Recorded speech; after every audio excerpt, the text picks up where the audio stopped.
Siri_bot. Siri_bot has joined Love. Botrix. Botrix has correctly joined the channel.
Luna Starlight.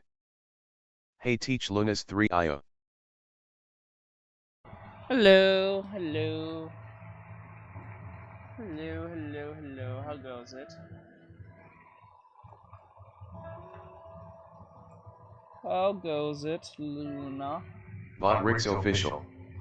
Be a support hero today. By using commands like support, Luna Starlight. I'm great working on art and send pic. Okay, that's cool, that's cool. That's cool.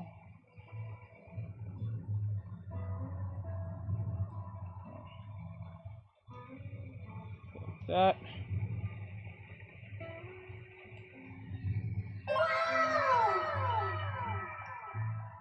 Like that. I will look in a bit. Nice.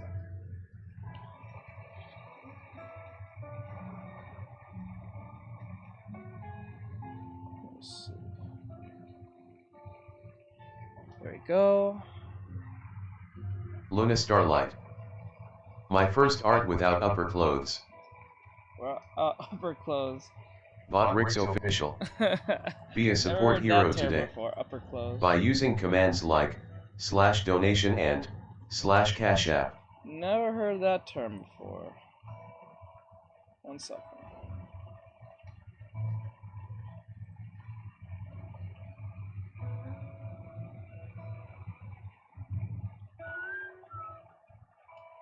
Oh, okay, okay. I see. You teach. Why would you? You would. They teach. I see it. Good job. Ironica. At Luna Starlight, Artextric will no longer be answering his DMS. Oh no, she's a friend of the channel. She's different. She's not gonna be. She's not a student or anything.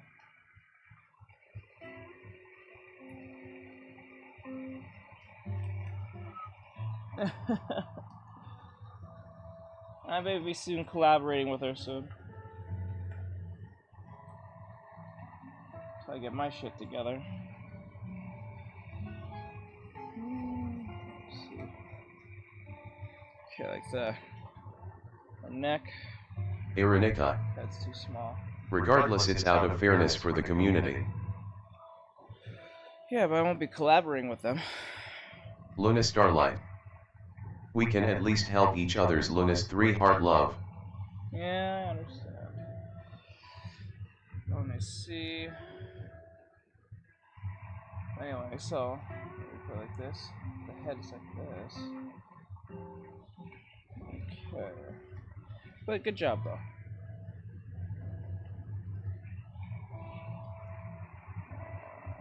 Ironica. The head. Again, I told you about this. Well, this is different. Ironica. Teach. Fine.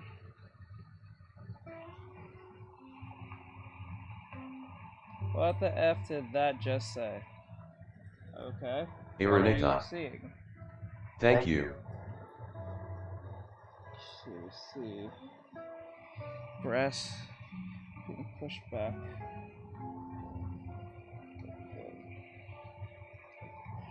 I don't want to make him too big and look weird, so I'm gonna push it back more.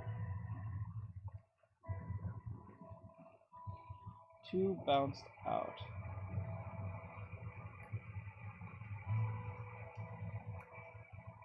Okay. And then, okay. So we curve this part here.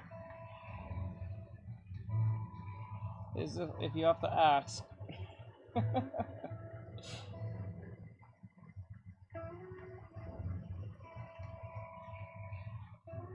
I find that funny. You have to ask. Let's see.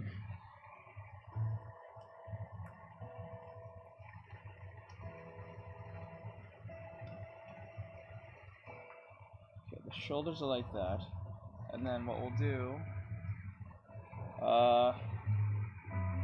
arm like this. Says what are you working on today? I'm doing another painting, but this one's different.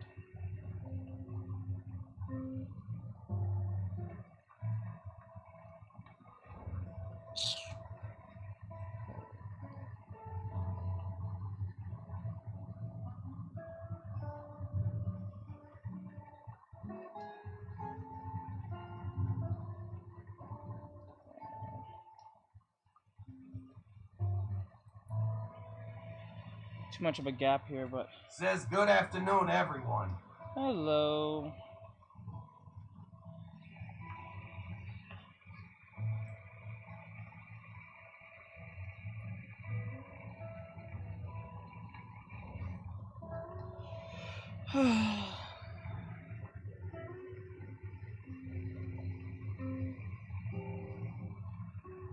Now the neck.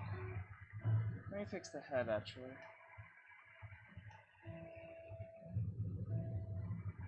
Let's go.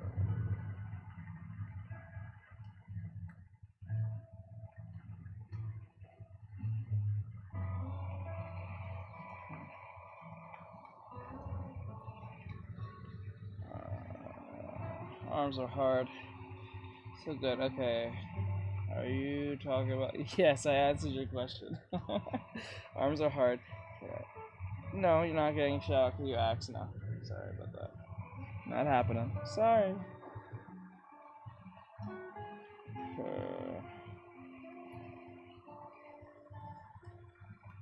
Put in the hair.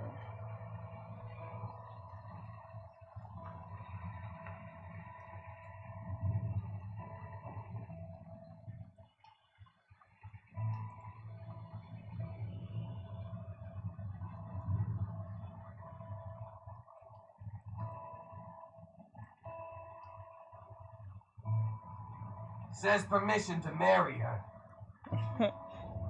How? How? I just started. This is why I say, this is why I draw women. This is the only reason why I didn't even try. There's no, what? Every time. Every time. I didn't even draw her yet. There's no defining features yet. God damn. We just started. Holy shit. We just started. Says at Unique Kingdom, but it's just a blob. It's just a blob, bro. It's just a blob. It's just a blob. It's just a blob, bro.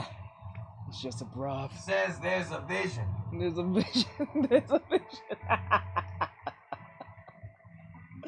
I swear, I can't. You guys are crazy, I swear.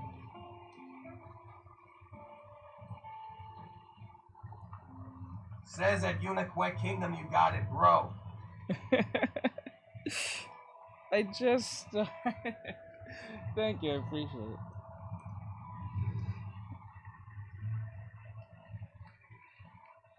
Okay, let's see.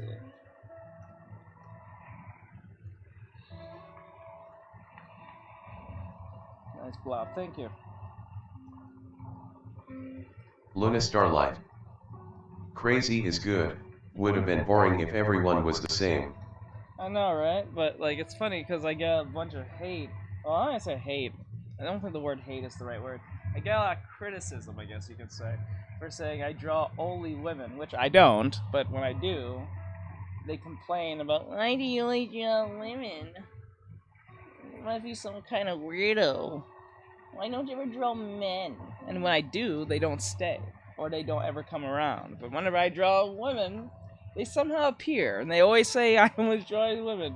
But when I was drawing men, you was nowhere to be found. And I'm not talking about like once every few hundred years. I'm talking about every other day. I did a whole 2 months, I think 2 months and a half, drawing just men. No one came. The only people who came was the people who were regulars. No new people. Can't believe people complain about what an artist wants to draw for the day. Yeah, I know, right? That's crazy. I find that funny, though. It's funny, though. Says I do too, but for me it's just so much fun.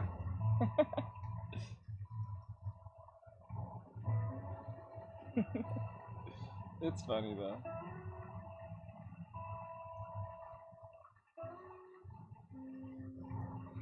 It's like that I don't know if everyone knows that meme, that TikTok meme, when the guy goes to the bathroom, he starts singing.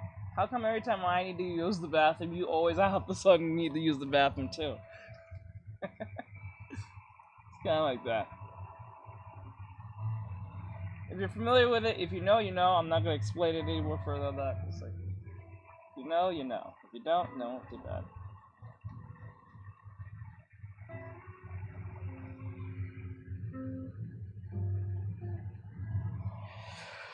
Okay. This sounds like something siblings would complain about. Yeah. All the time, every time when I go use the bathroom, all of a sudden you need to use the bathroom. Kind of crazy.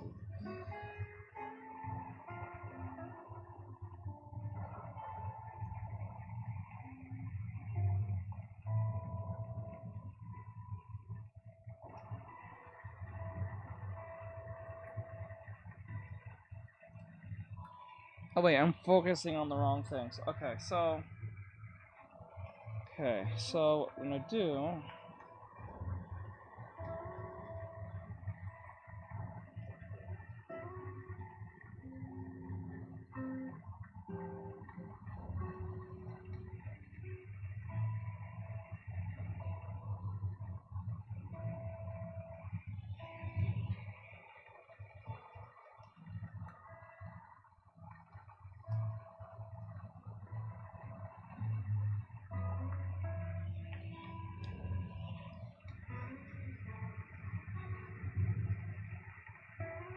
Luna Starlight. You trying to copy my hair? No. Funny.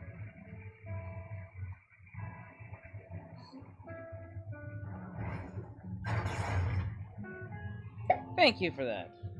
Thunderbolt. Thank you for the Thunderbolt. Yes, there's sound effects for those of you who send gifts. If you send a gift, you get a sound effect. If you become a TikTok subscriber, you get the emails that have sound effects. They all have sound effects. Okay, let's see. Oops. Okay, make the hair go up higher.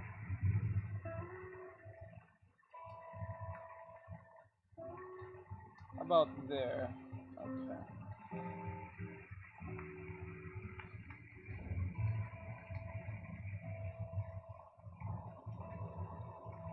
Where are you at?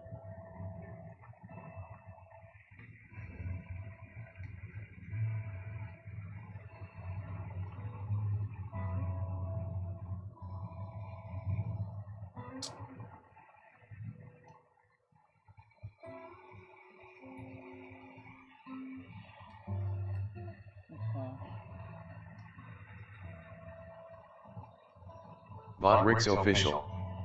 Be a support hero today. By using commands like /donation and /cash app.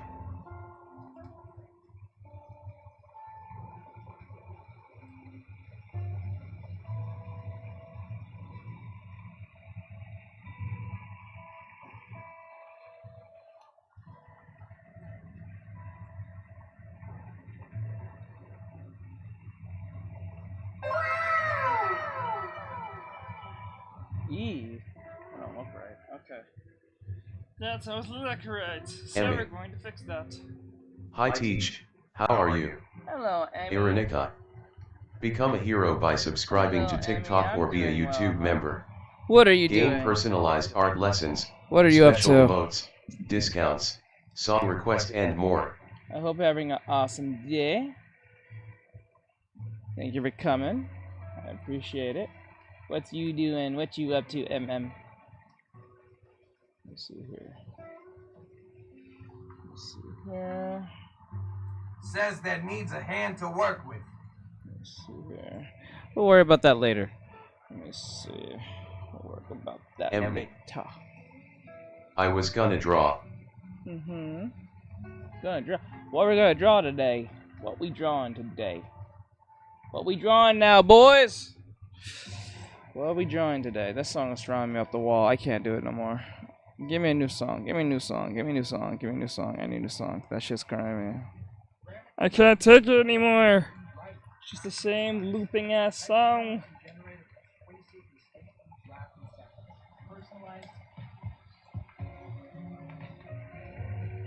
Lot better. Something with a little upbeatness. Let's go.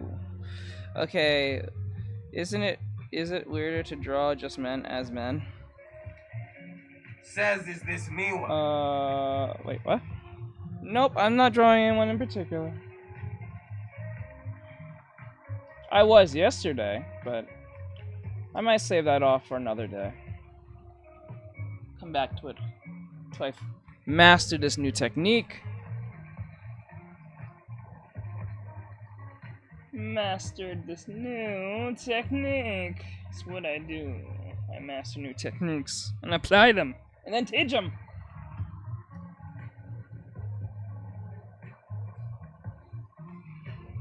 Okay. Not bad, not bad. Let's shake this down a little bit. Emmy. I don't know. Probably JS gonna continue practice bodies. Okay, sounds like a plan. I suggest you practice that anyway. Emmy.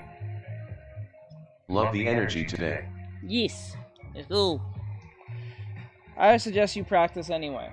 The more practice, the better. And then when you want to draw for no reason, things will go good. If you want upbeat, Area 21 is the group for you in my opinion.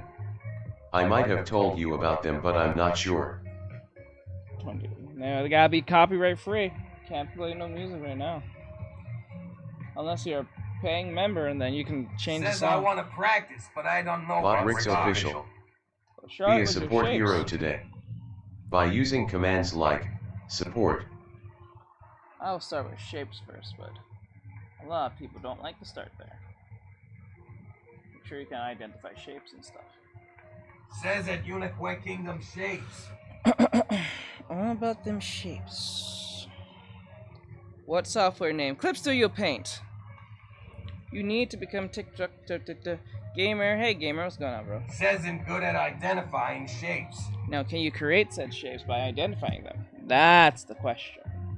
If I gave you a shape and a very obtuse shape, can you replicate said shape and then make it into a 3D form? Can you do that? Okay, I think this is good, but this could be better.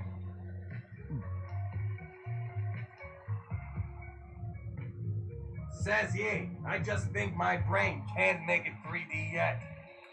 So that's what you need to focus on then. Says I tried, but it's iffy without reference. Well, you gotta keep using that reference till it becomes natural, and then you can apply it and be intuitive with it. But it is what it is. Okay, the breast here, like that. All right. Says so you see it. Good. Okay, so far we're on a good track. So we have to work from big to smallest, not smallest to big, or big to, well, big, medium, small. Not small, medium, big, or big, small, medium. That's where I went wrong with this. That's where this went wrong. The problem was that I was focusing on too much of the details. We're not supposed to focus on that. We're supposed to focus on the bigger picture, the bigger pieces, and then we go down and narrow our problems down. That's where this went wrong. Now it looks kind of 3D in certain areas, and it looks flat. We don't want that to happen. We want to make sure when we're doing this in pieces, chunks, and narrow it down to where we need to be. So I'm trying to keep that in place. Okay, so now the breast here, I could change it. Could grab this and bring them higher. Like that. I could, and I could do like this. That'd be too high up, and the angle is not quite right. So what I can do, bring that down, copy and paste this, just in case. Just in case. Put it down and lock it away for now, so I can come back to that later. So I can experiment with this one. It's a little bit on a tilt, so I'm going to tilt it like this. I want that tilt to be there. I want the body to follow along that tilt. So I'm going to use a lasso tool, like that. Okay. Now, we need to make sure that this is stretching out the most, as this is going in a little bit. Okay. So we want to bump this out a little bit. Thank you for the follow. How am I getting follows on Twitch, but I can't hold a bunch of people on Twitch? Guys, just to let you know, I stream to all platforms. Iranica. In need of art assistance. If you're a member on YouTube or a TikTok sub, DM a mod. Iranica. Yep. No. Why can't I hold a bunch of people? I don't know why I can't hold people on TikTok. I mean on Twitch. I can hold them on TikTok, YouTube, Iranica. all the other platforms. If you're not a TikTok sub or YouTube member but need general art help, use the Ask machine in Discord. Yes. Link in bio description. Iranica. Help Artextric reach his goal. Hop over to Twitch to watch him live now. Okay. Now, the neck. We want the... Okay, this is where things are going to get kind of wonky on my behalf. But I'm going to grab this. I'm going to turn this.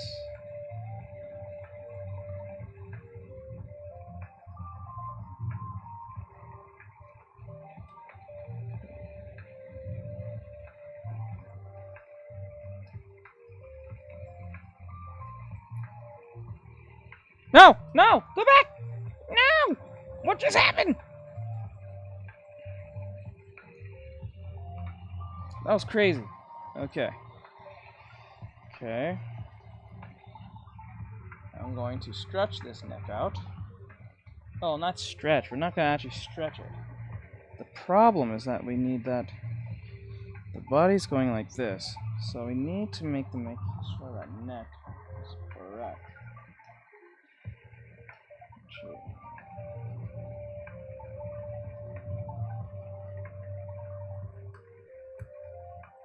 Just a little bit higher. Grab that neck. Raise that. Okay.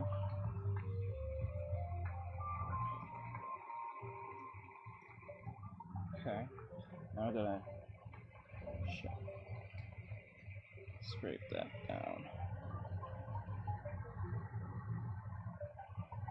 Okay. Pretty good. Says what is your Twitch? Same name, link in bio. Guys, I'm on all platforms, just to let you know.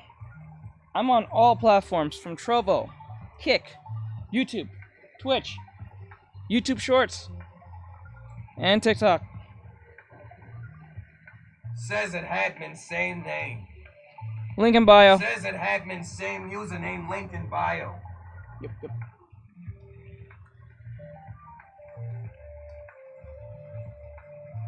Okay. All right.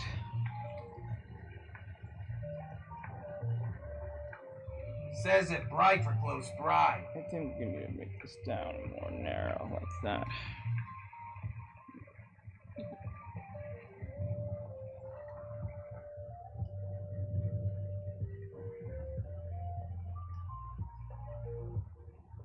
Says Artextric YT. Sculpting this is so hard, just by silhouette alone. So I'm using my tricks of the molding method to make this make sense, but still, it's still eluding me in some places. I'm trying my best to make this make sense.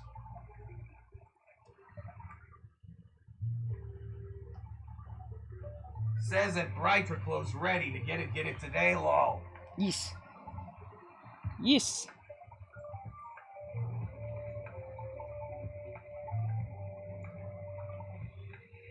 Okay, there we go. Oh. Says Artextric YT.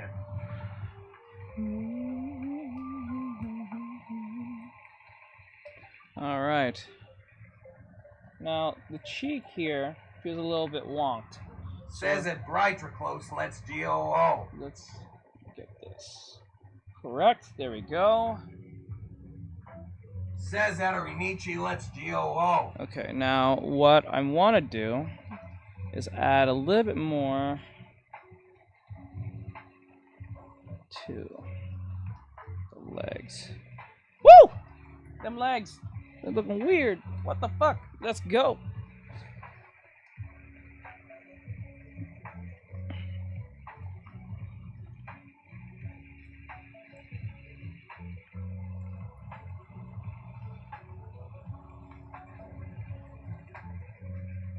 Actually, I want to erase this lower half a little bit.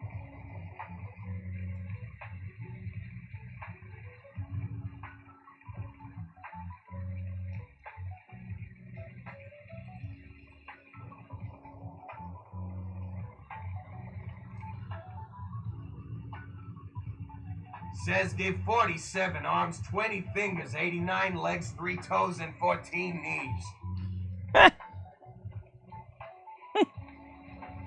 Okay, there we go. To the hand.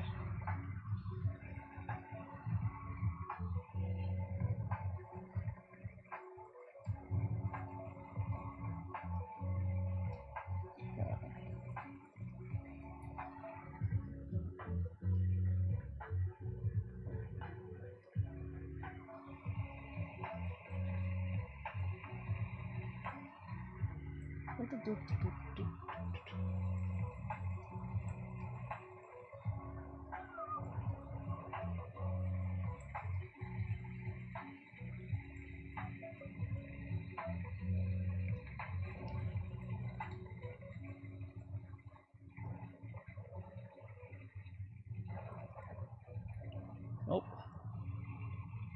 Okay, now arms are looking pretty okay, but the silhouette is... I wonder if I should...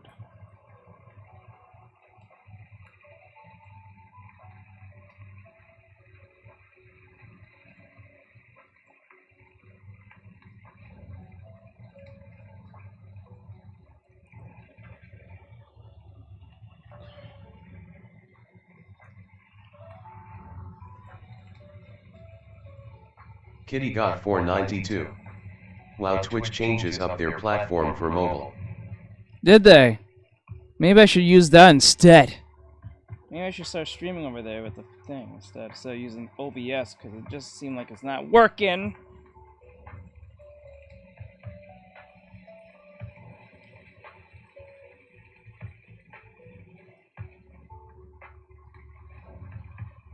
Kitty got 492.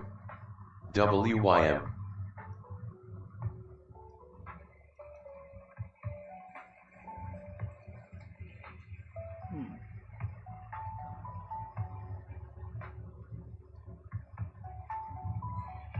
Iranica. Bean. Let's see there.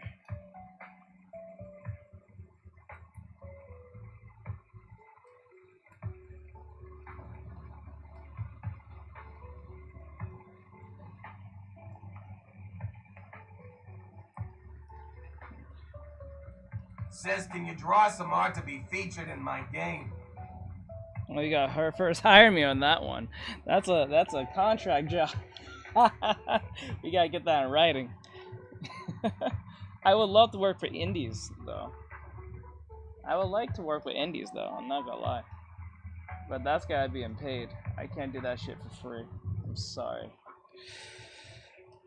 If you're still on the fence about working with me, you should go and look at my work, whether on YouTube, Twitch, Trovo, Kick, well, the platforms that you want to see myself as somewhat of a portfolio.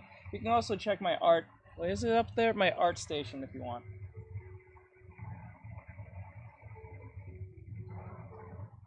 I specialize in character design, and also, I also like making weapons. I'm pretty good at doing that. I can usually show you something real quick that I made. Let me see if I can pull it up.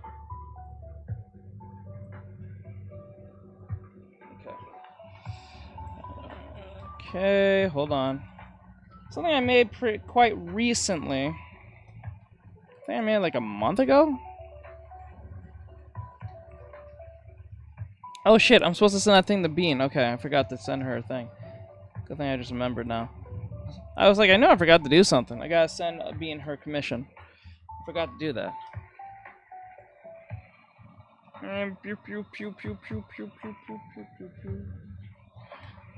So if you're looking for some form of like fan art, promotion art, whatever the hell.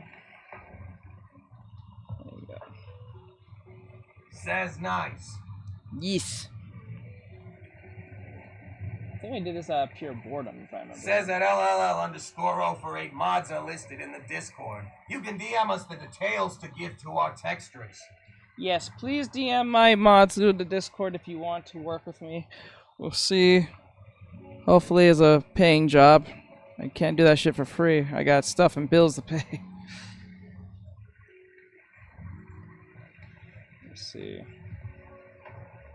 But I hope if you do choose to, that'd be awesome. Thank you, I appreciate it. Okay, let me see. Like Says he'll see you around. Kitty got Alright, 492. bro. Thank you, I appreciate it. What we doing today? Right now, we might do some reactions. But if the reactions is gonna be like 3 videos. We need content. Says that LLL_048. The link is in his bio to the Discord.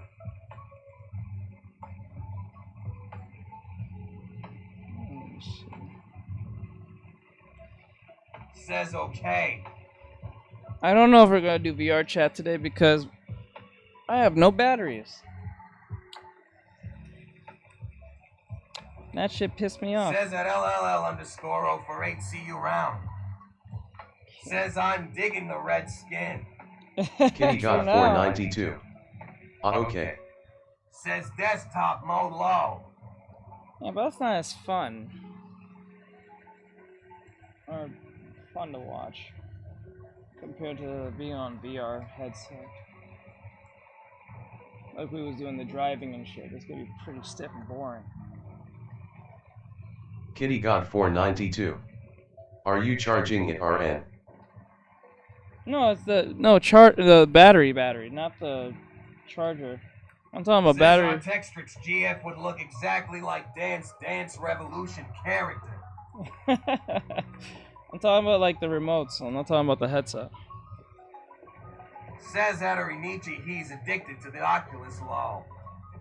No, just more fun to watch because when Kitty I got go through my 492. head, it's like. Yes, then charge it. No, the remotes.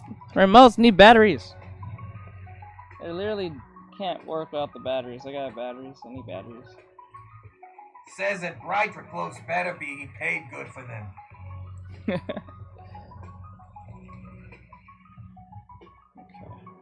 That doesn't. I hope that doesn't look weird. Says gotta give yourself Kitty some got 492. batteries low. Your controllers. Yeah. So I need batteries in them. Kitty got 492. Actually, Not the headset. no. I need to. I gotta contact my sister to go out and get the chargeable batteries so this doesn't become a problem no more. Cause I don't know. Every time I tell them go get batteries, they get basic ass batteries. They're like, no, I gave you money Kitty to go got get the 492. chargeable ones. Okay. These motherfuckers don't like listening. I'm gonna get the chargeable ones. If you get the chargeable ones, you don't have to buy as much. You save more money. It'll last longer. Says exactly. That shit be pissing me off every time I said, go get the chargeable ones. I'll give you the money for it. Kitty got 492. You have to find it on Amazon. You won't find the question ones in store. Question ones? Kitty got 492. You'll also need a charging unit for the rechargeable controllers. There's a rechargeable. Wait, are you talking for Oculus? There's specific ones for Oculus? Really? I gotta check that.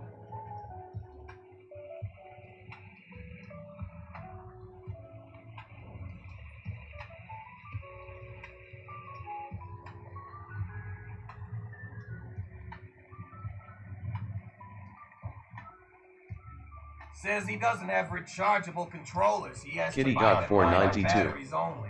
The it's specific one just for Oculus. For real?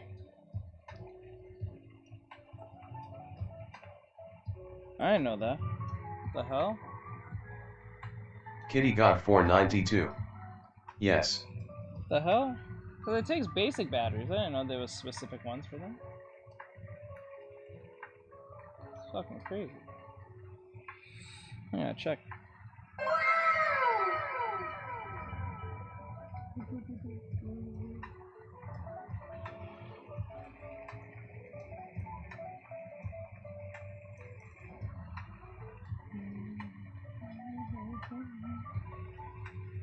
Okay, there we go. I don't think it looks too bad, but it could look a lot better. And then let's thin out these. There.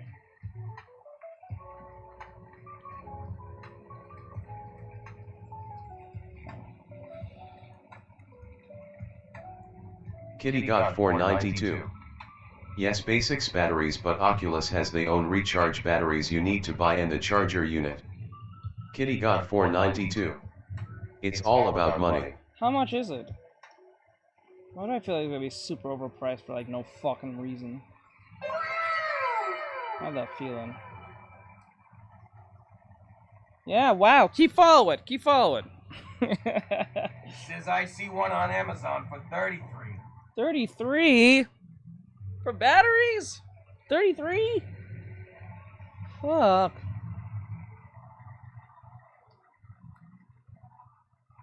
$33? What the hell? Shit, 33? For just fucking batteries?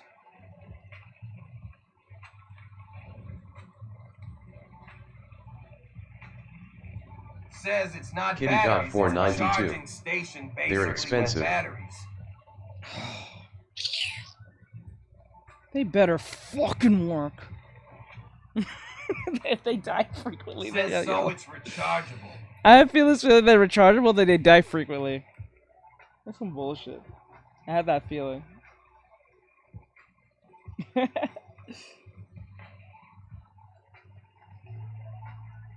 don't put it past these fucking companies.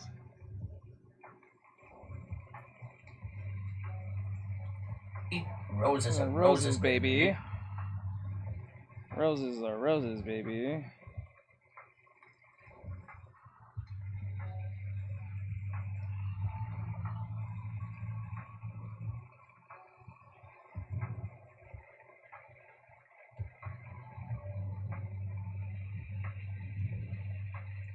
Demon Slayer. I just joined worst sub 10 ever LOLJK. Worst sub 10? What's worst sub 10? What's that mean?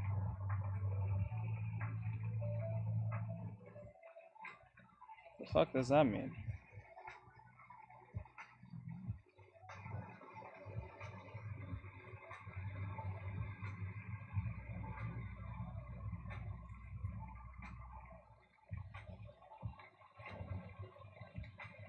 Demon Slayer.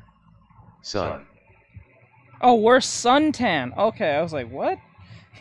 I saw sub 10. I'm like, what is a sub 10? I thought he was talking about subs or some shit. I was like, what the fuck? My bad. I forgot we're still in summertime. We're still in summertime, bro. Summertime.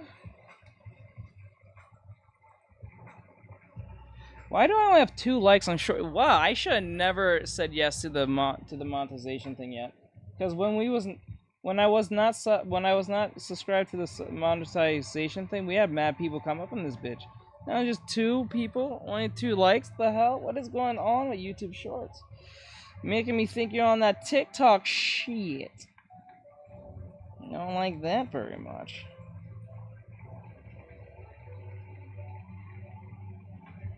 It's crazy.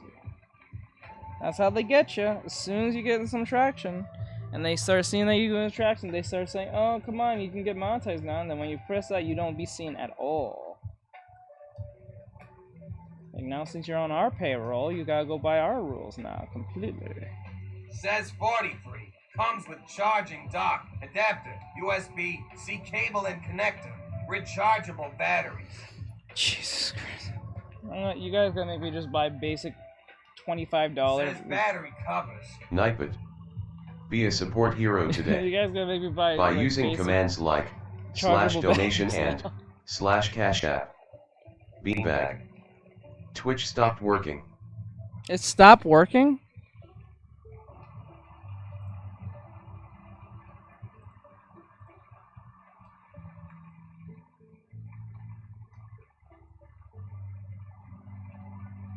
Says 12-month warranty.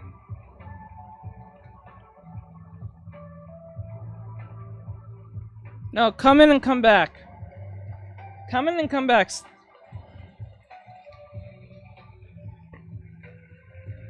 Beanbag. Yes, you are not live for me anymore. Ari or Bri, go check if Twitch is having a problem. Iranica. Works for yeah, me. come in and come back. Maybe that's what it. Kitty got 492. Okay, now it's working. Yeah, yeah. Says okay. I'm about to, like, bro, I'm about to just stop streaming on Twitch for TikTok for a while and just Kitty go got and 492. see how it is to on the phone. It's just glitches and kicked me out. Yeah, I understand. Iranica. It was taking a bit to load. Yeah, something's wrong with Twitch.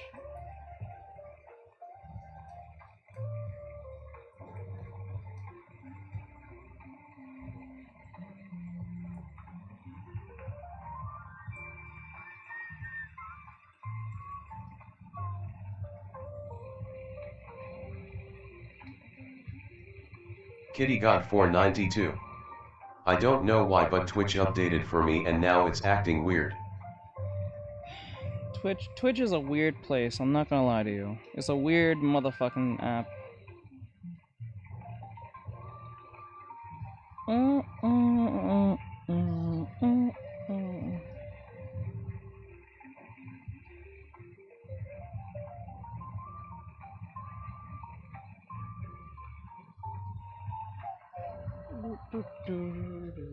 Yahoo! What's up, Artsy?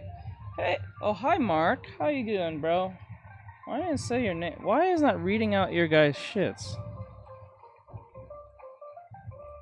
That is so weird. Why is not reading people's Says it was loading for me. Acting dumb, yo. That gets on my nerves sometimes, yo.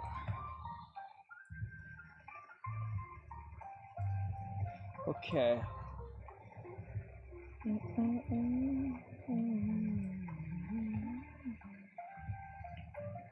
We need more people on YouTube Shorts.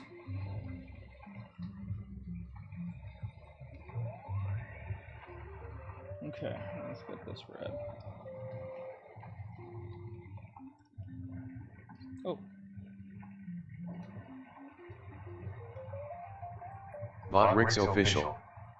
Be a support hero today. By using commands like /donation and /cash app. Beanbag. Hi Aaron, hi Bra. Okay.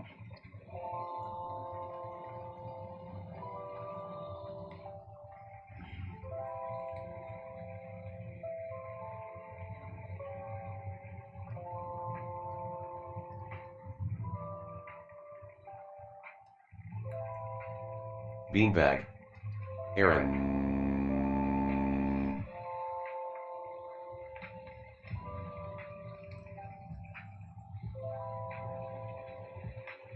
Says Bean.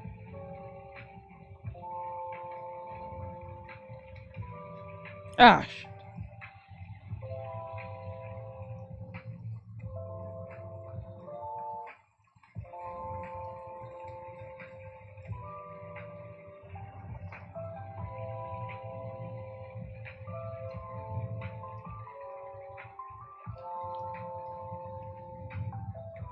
Says ad stays sober 5K. How are you, Teach? I'm doing well. Sad that you can't hear my message. Yeah, I don't know why is that. Why is I can't hear your messages? I don't understand this. That's kind of weird. It's kind of getting on my nerves. Why is that happening?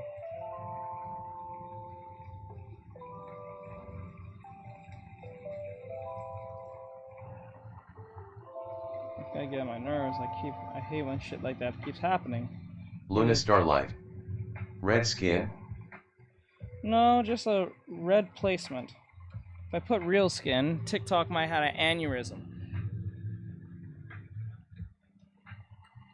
Hey, Silver, what's going on, bro?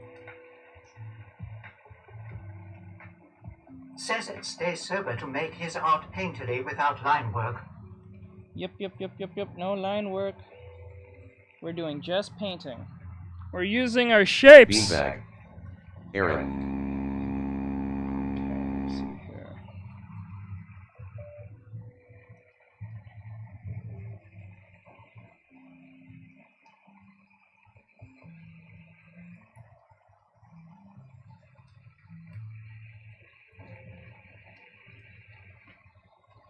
Okay, this is not realistic with the hair going the way it's going.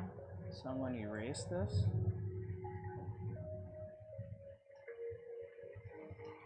Oh, what we can do is leave the hair.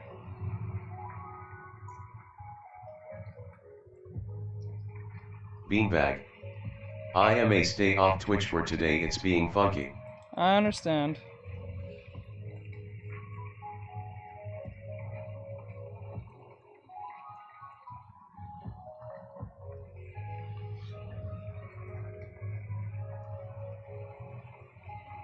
Ironica. Bean.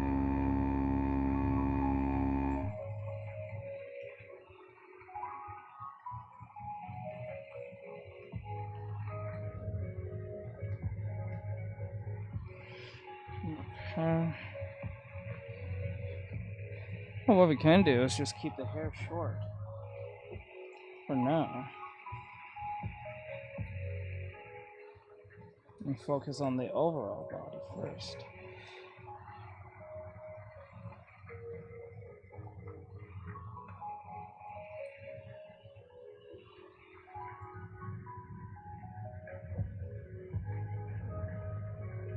Says hello, everyone. This hairstyle looks really familiar. I wonder where this is from. If you know, you know. That looks really familiar. Why does that look Says so... that mono. Why does that look so damn familiar? Says that pine. Says that brighter clothes high rise.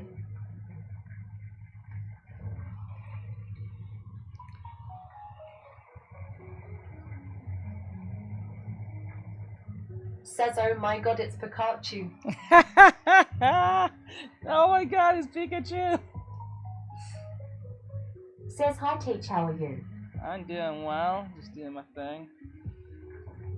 Says Artextric YT. Experimenting and trying new things. Says it mono mono.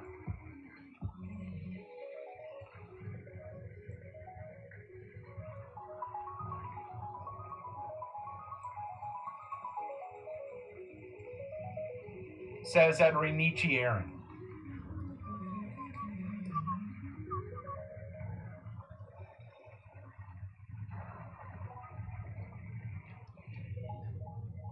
Says it's Suzuki.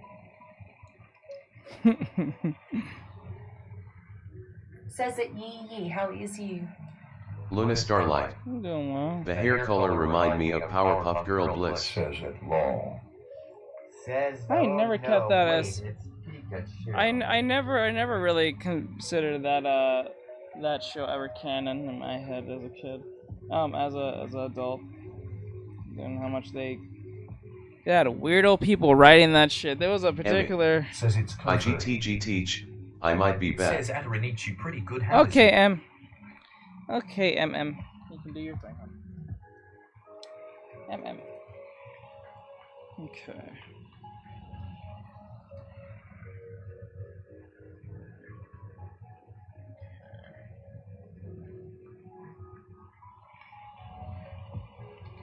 Hold on.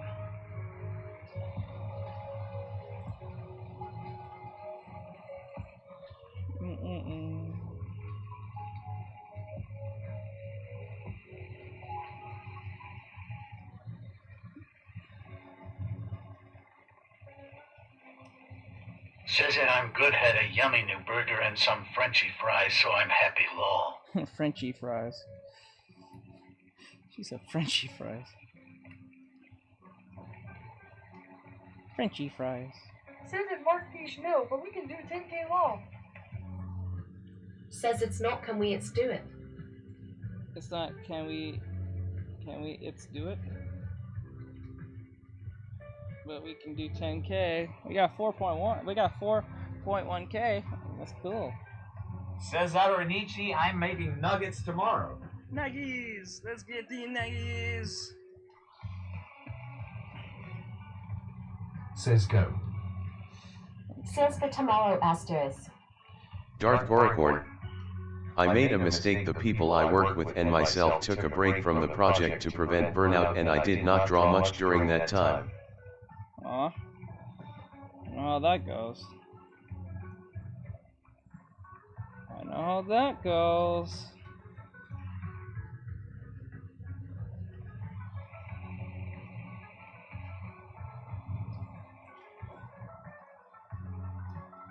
I know how that goes. Says hurry like the live. Says for 0.5K go everyone. 4.5K. Let's go. Okay, so we got a basic stance. I kept it pretty basic, but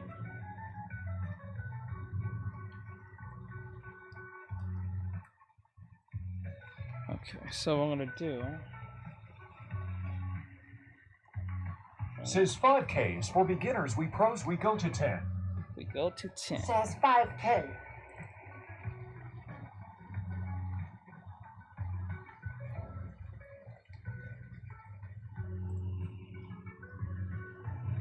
Okay, so what we're gonna do, we're gonna start big.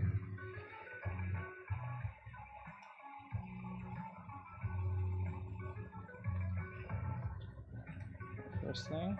Says use all your fingers, toes as well. Use all your fingers, toes as well. Let's go. Okay, like that. And then, oh. Says I'm using face. Oops. Wait, what the?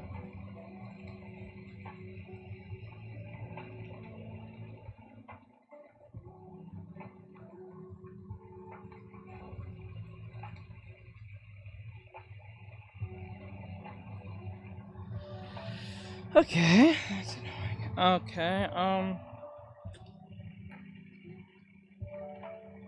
interesting.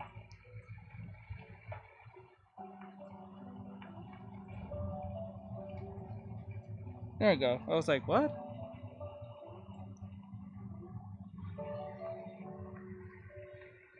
Big shapes. We go big shapes. We don't go small shapes. Big shape. Keep it big shapes. Keep it big. Don't get distracted. Says 6K. 6K. Yeah, 6.3. Says Yay! that Nietzsche, don't break it. Then Don't you won't break- be able to smell those fries.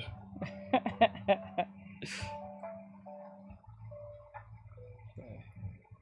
No, let's have the light come down.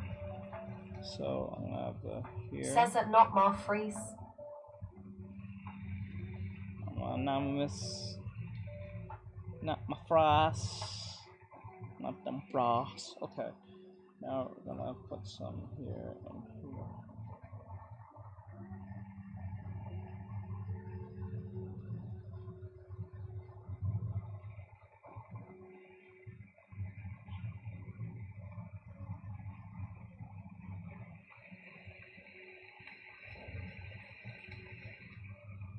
Says fries enjoyers, tell me do curly taste better than straight?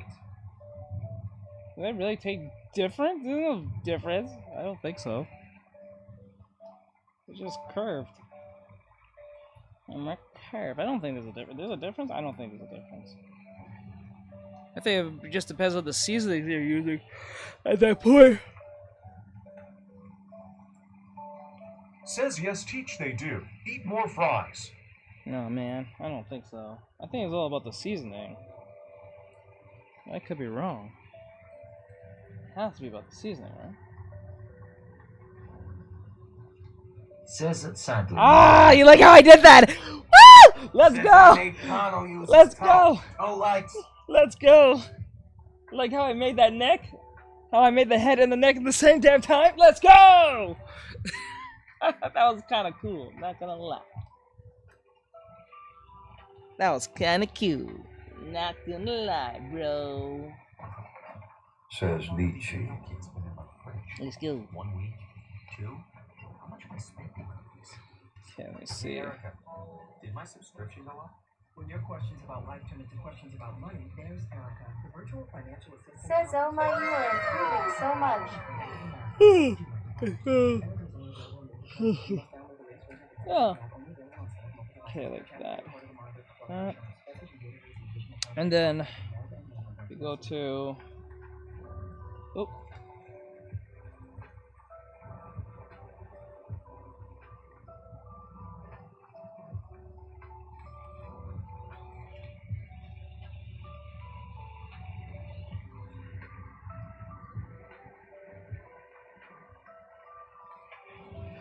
Okay.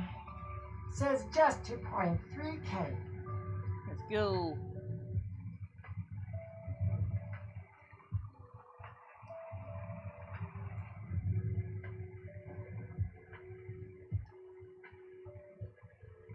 Says that they grow up so fast. Let's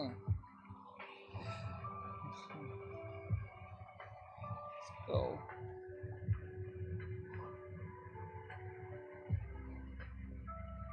Good.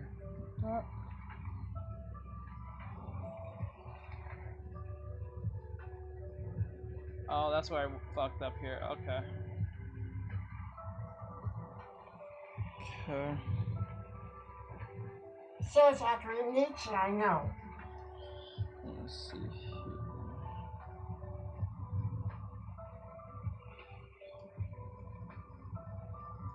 Shit, okay. Come on.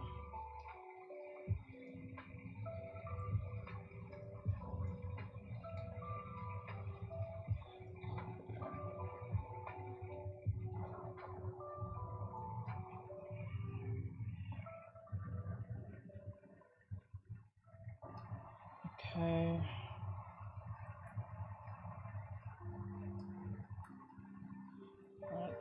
Says that I remember the day. He was drawing cursed characters and avoided hands like it was yesterday. Yes. Okay, now we're gonna.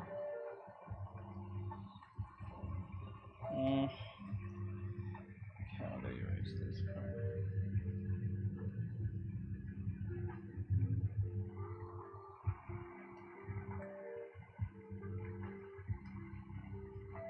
Says Artextric, I remember it like it was today, because it was today. Says that blame TikTok it mutes.idky. I don't know what's going on with TikTok. It's been acting kind of weird lately.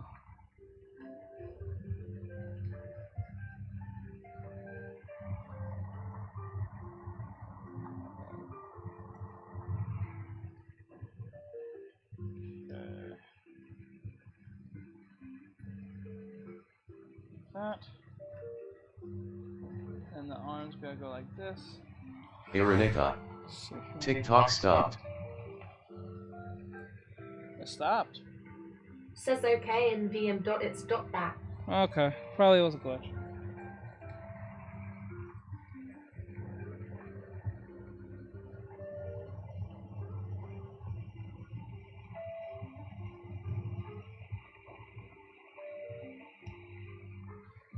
Okay.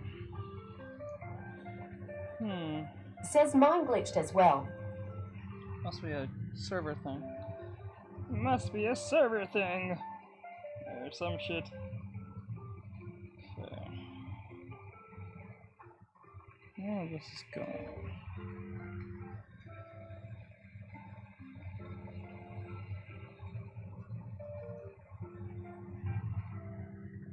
Says he's getting too popular. They coming for him. They coming for him. Okay, let's see.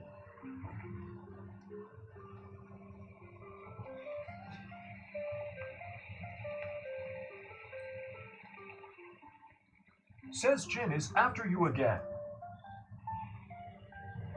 China. Says China asterisk. Like always. Exposing their agenda. Okay, let me see. Says I low-key thought I moved the screen up since I'm hitting the screen. Says hello. Hello. Says, but it was you trying to scroll down to color. Says sing something Chinese to get your credit back up. Says that Jolly Lover 721. I would, but then again, they may think I'm trying to mock, because last time I did French accents and that got me in trouble. That shit was wild. Which is funny, because I was talking a French accent, like a very stereotypical French accent, and what's funny was I was making fun of Americans, and somehow they found that problematic. But God forbid, if, like, that's crazy, but, like, you could be one of those activists and say how much the Americans are terrible. Oh yeah. I tried to locate that sub-hero thing on Discord, Aaron, but I still can't locate it. Woman shrugging, medium light skin tone. Okay, hold on. Let me just do this real quick.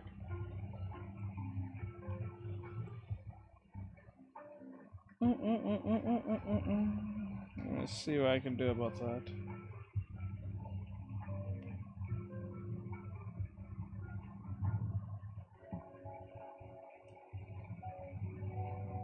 Says 9.5 like everyone. Says I even checked if I needed to update it too.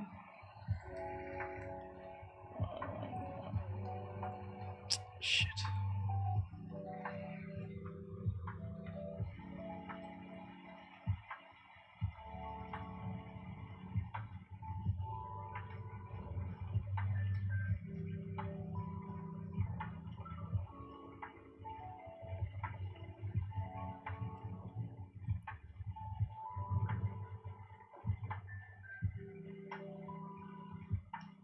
You have no like, are you verified?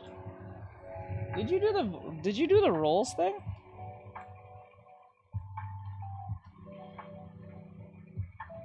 That's the question I have, like.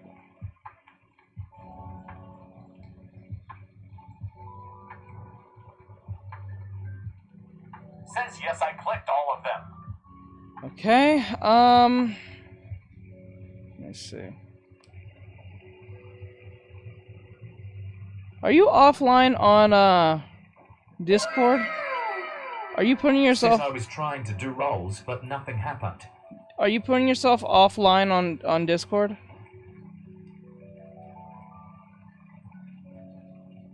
I can fix that real quick for you. You gotta put yourself online on Discord. Put yourself online. Says I don't think so, Teach. Yeah, it's saying you're offline. I can't find you on this thing. You gotta say you're online on Discord. Make yourself Says green. I don't see they clicked any rolls.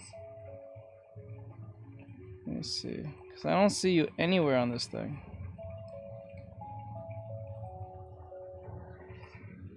Says okay, I'm online now. Says I only see they clicked America. Okay, you're Says it's online now. Says it yes, link in bio.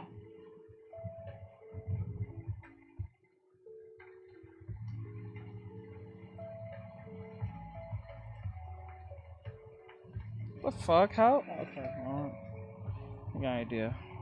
Says at Jolly Lover 721, I don't show you selected any art roles. Yeah, you have no art rolls. What the fuck?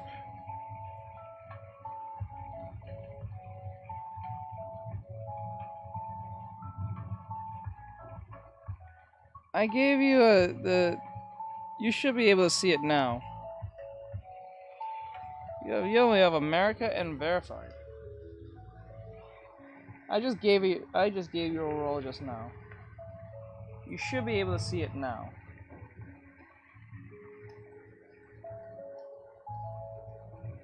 Says those roles she thought you meant from your community page.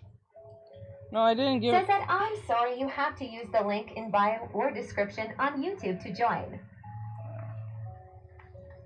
No, it was that TikTok's being stupid. It didn't give them the roles I put in for them for those who are already subs. Arian.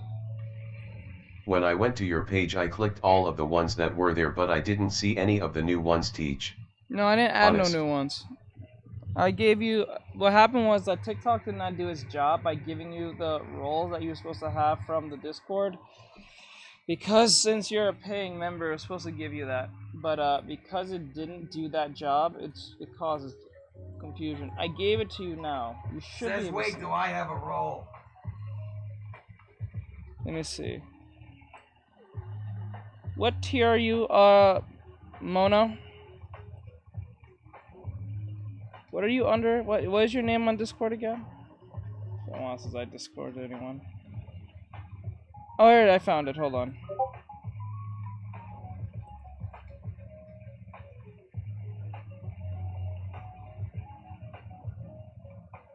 Says the underscoring. It doesn't allow me to add the fuck?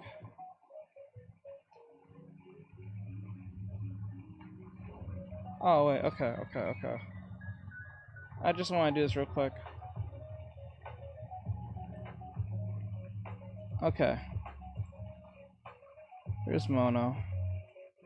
Mono should be there.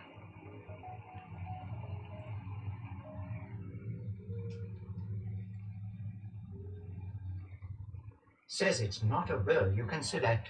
The rows are server interests we have. TikTok is annoying because it didn't do its job when I changed the roles. So when you guys become subs, you're supposed to automatically get that. Arian. Oh, wait a second. It popped up Teach. Yes, I know. Thank you. Yeah, I don't know, but it was popping up last night, but it just came. No, it's TikTok's fault. This is a TikTok problem. I kind of noticed that was the issue, was causing the issue. That's why you couldn't find it. It's only exclusive for people who are paying, so like that's the point. But TikTok didn't do its job because when I did it, it said it had some type of error, paradigm error or some shit. Says TikTok why?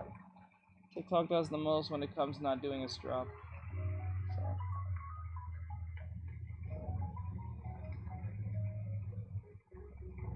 That what probably caused the whole confusion on that behalf. I'm pretty sure Mono can't see it either, because he doesn't have it. For some odd reason, it doesn't allow me to give it to him.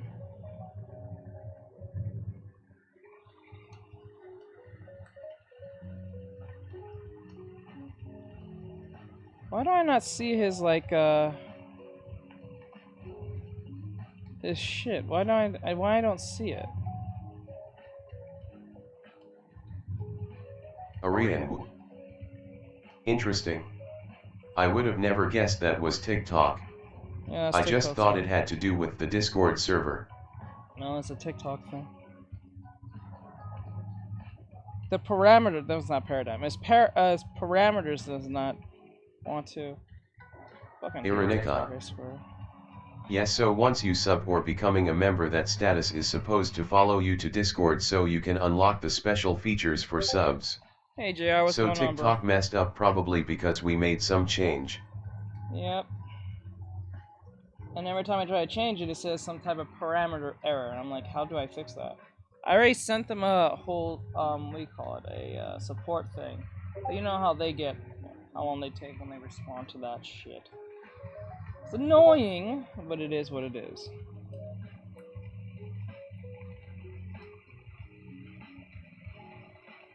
Okay.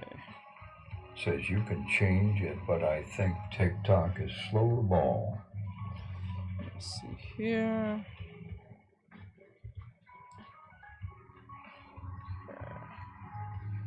JR. How's it going? Hey, bro. Hurricane just passed over today. Did it now? How bad was it? I heard the hurricane was supposed to like about something 5? F5, F4, some shit.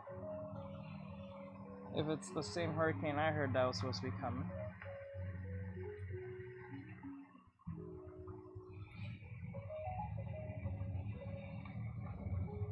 JR. Meh. I was born in the middle of worse. Nightbot. Be a support hero today. By using commands like /donation and /cash app. I had a feeling it was gonna be like meh. Didn't feel like it was gonna be that serious.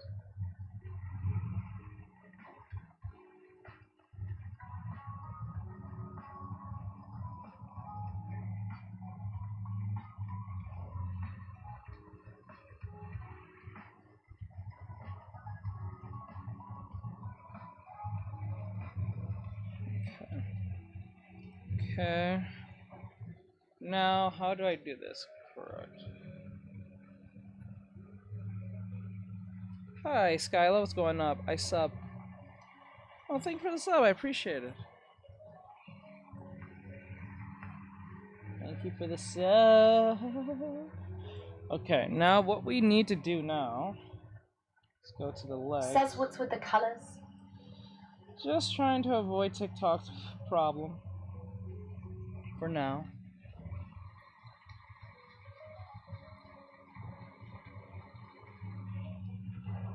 Okay. Okay.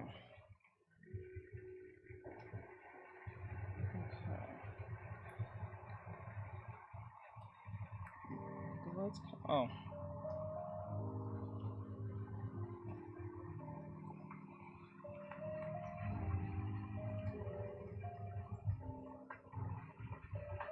Says first time I heard anyone say that. Yep. I switched to kick. You switched to kick. Okay. I don't know you'd be able to talk there that well. This kick is weird. Like, does people really like using kick? It just doesn't feel like a place that no one actually goes to. Ironically, that I'm asking this question now. Oh, shit. Says hello. Hello. Hey, the best. What's going on, bro?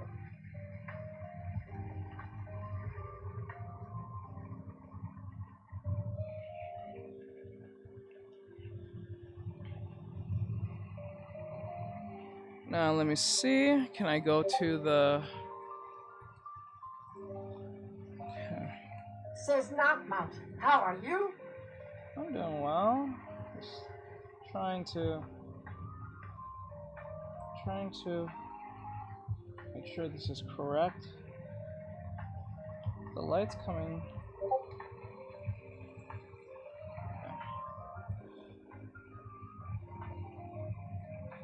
Bot Rick's official. Trying to get this correct. Be a support hero today. By using commands like /donation and /cash app.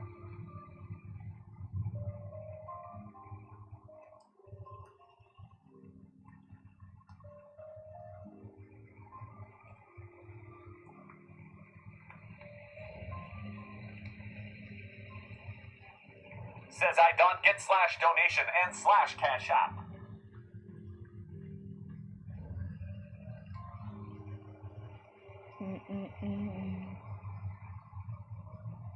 That.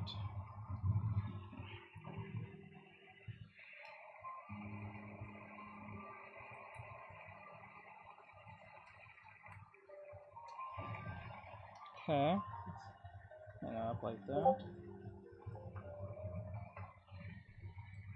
Mono, I'll give you a roll when I can. I can't do it now, but I'll do it a bit later.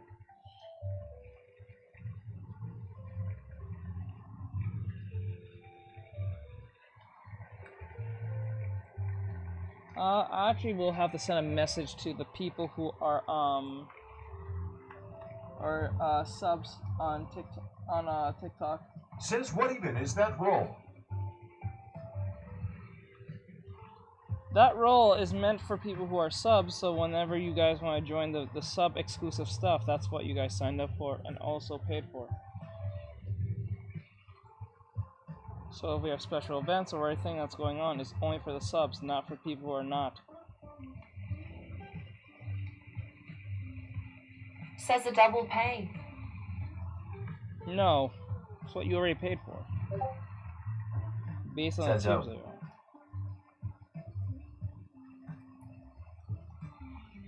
This will apply to everyone, to TikTok subscribers, YouTube members, and Patreon members. If you're anything on a paying sub, depending on what platform, you'll be able to see it like everyone else. They'll just label you from what platform you're coming from or paying from.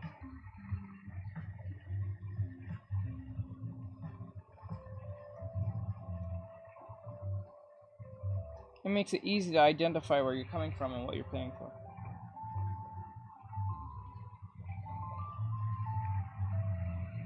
We do it this way because we don't know, like, some people don't like TikTok for whatever reason. Some people don't like TikTok for whatever reason. Other people may not like Google, as in YouTube. Says about those payments, if I want a higher role than just a sidekick, can I do that? Says on TikTok. Wait, but those payments, if I want a higher role than just... For free? No, you have to... Yeah, well, if you change to a higher role, that means you have to be paying a higher tier. Their tier is based on... The roles are based on... Okay, I'm saying it right. The roles are meant for the subs, but the subs have tiers. So based on the tiers you are, the higher you are, the what you're paying for.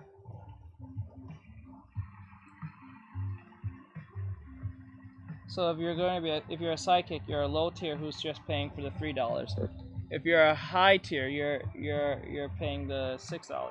Says yes, but can I pay more on TikTok, or do I have to use Patreon? No, you don't have to. You can stay on TikTok if you like. It's just depending on what platform you prefer. That's why we did it that way. Because some people don't like TikTok, some people like YouTube, some people like Patreon for whatever their reason. Maybe they don't trust Google, or they don't trust TikTok. It's your preferred platform on what you would rather pay on. That's what that is.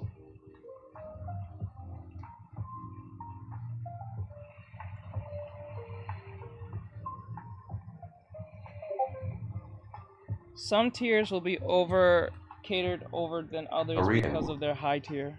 I don't like Discord NGL. The price for a yearly on their subscription on there is outrageous. Yeah, I don't like Discord either. Says no mean can I pay here? Like, do you have that option on TikTok? Yeah, you can pay here on TikTok if you want. JR. You can change your thing whenever. Oh. I wasn't aware I got any other benefits for Patreon. No, you will. I just gotta give it to you guys because obviously Patreon and TikTok didn't do their job, so I have to make sure to do that. I gotta go to each one of you and give it to you guys manually, and then Says okay, I will look it up later. Hopefully, it'll fix itself. If it doesn't, I'll have to get tech support to fix that. It's only fair for those who are supporting. It makes it easier to identify who you guys are when you're not on. So, like, say for instance, I get kicked off TikTok for like some stupid reason, and I'm gone for like 2 weeks. You may need help on something. I don't remember what your name is, and you could just be some random who's trying to take advantage of the situation and tell me I'm a student. I can't tell till I go back on TikTok, but since it's like locked, I can't see anything. So to save this problem, you guys go to Discord and it'll tell me. If you are a member as you claim you are, the Discord will tell me, regardless of my ban or not. So this is to mitigate that problem. It does help to identify the students, cause in TikTok we have a star next to our name. That's cool drawing. Wonder if a similar thing could be used on Discord. Woman shrugging, medium light skin tone. Pretty much Rick's official. I just Be a support hero today. Explained that, Ari. By using commands cool like drawing. Thank you, support. Scooby. I do appreciate it.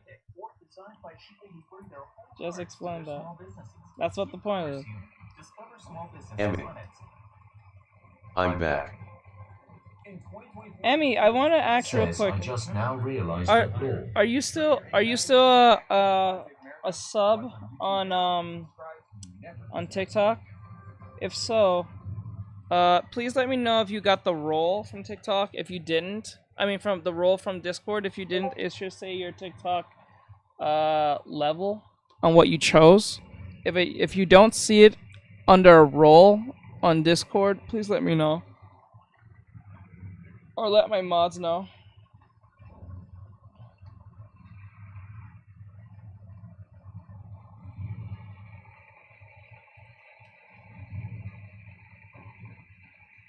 Says at Jolly Lover 7-1, the mods Emmy. can see the icon in your roles. I haven't paid it this month though. You didn't pick a role.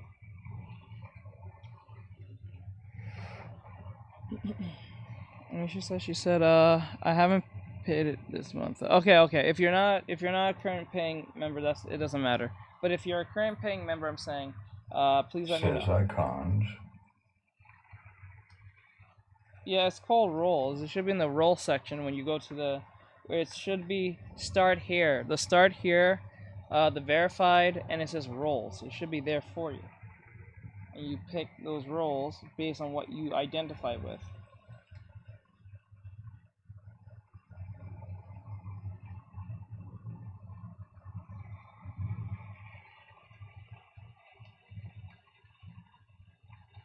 If the,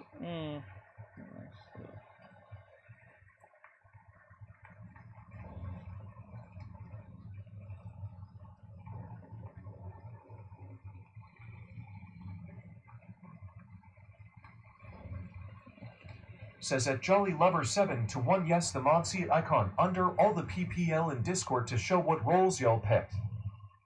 Says okay, I think I figured it out. okay, the light here. Yeah, I'm gonna have the light. Okay, I'm gonna have it do it this way. It feels more dynamic if I do it this way.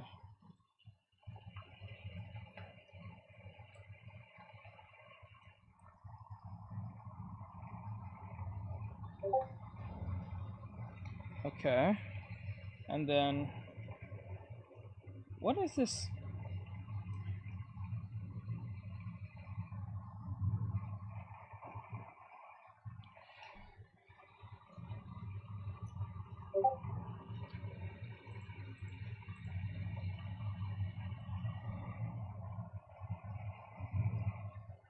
Okay. Now, wait. There we go. If the light's coming from this side, erase down here. I'm still trying to figure out Discord myself. Certain sites in the Discord have certain roles to abide by, so I'm always switching back and forth between the rules depending on which server I'm in. Very confusing. I understand. I too don't like using it too much, to be honest.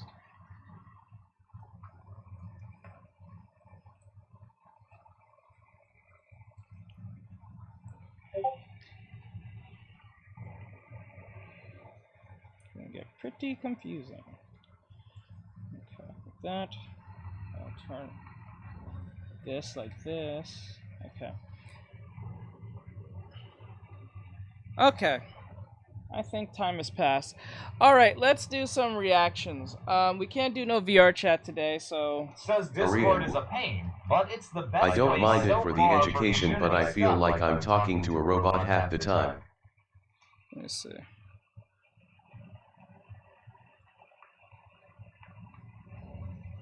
Actually, but I feel like I'm talking to a robot half the time. Robot? What robot?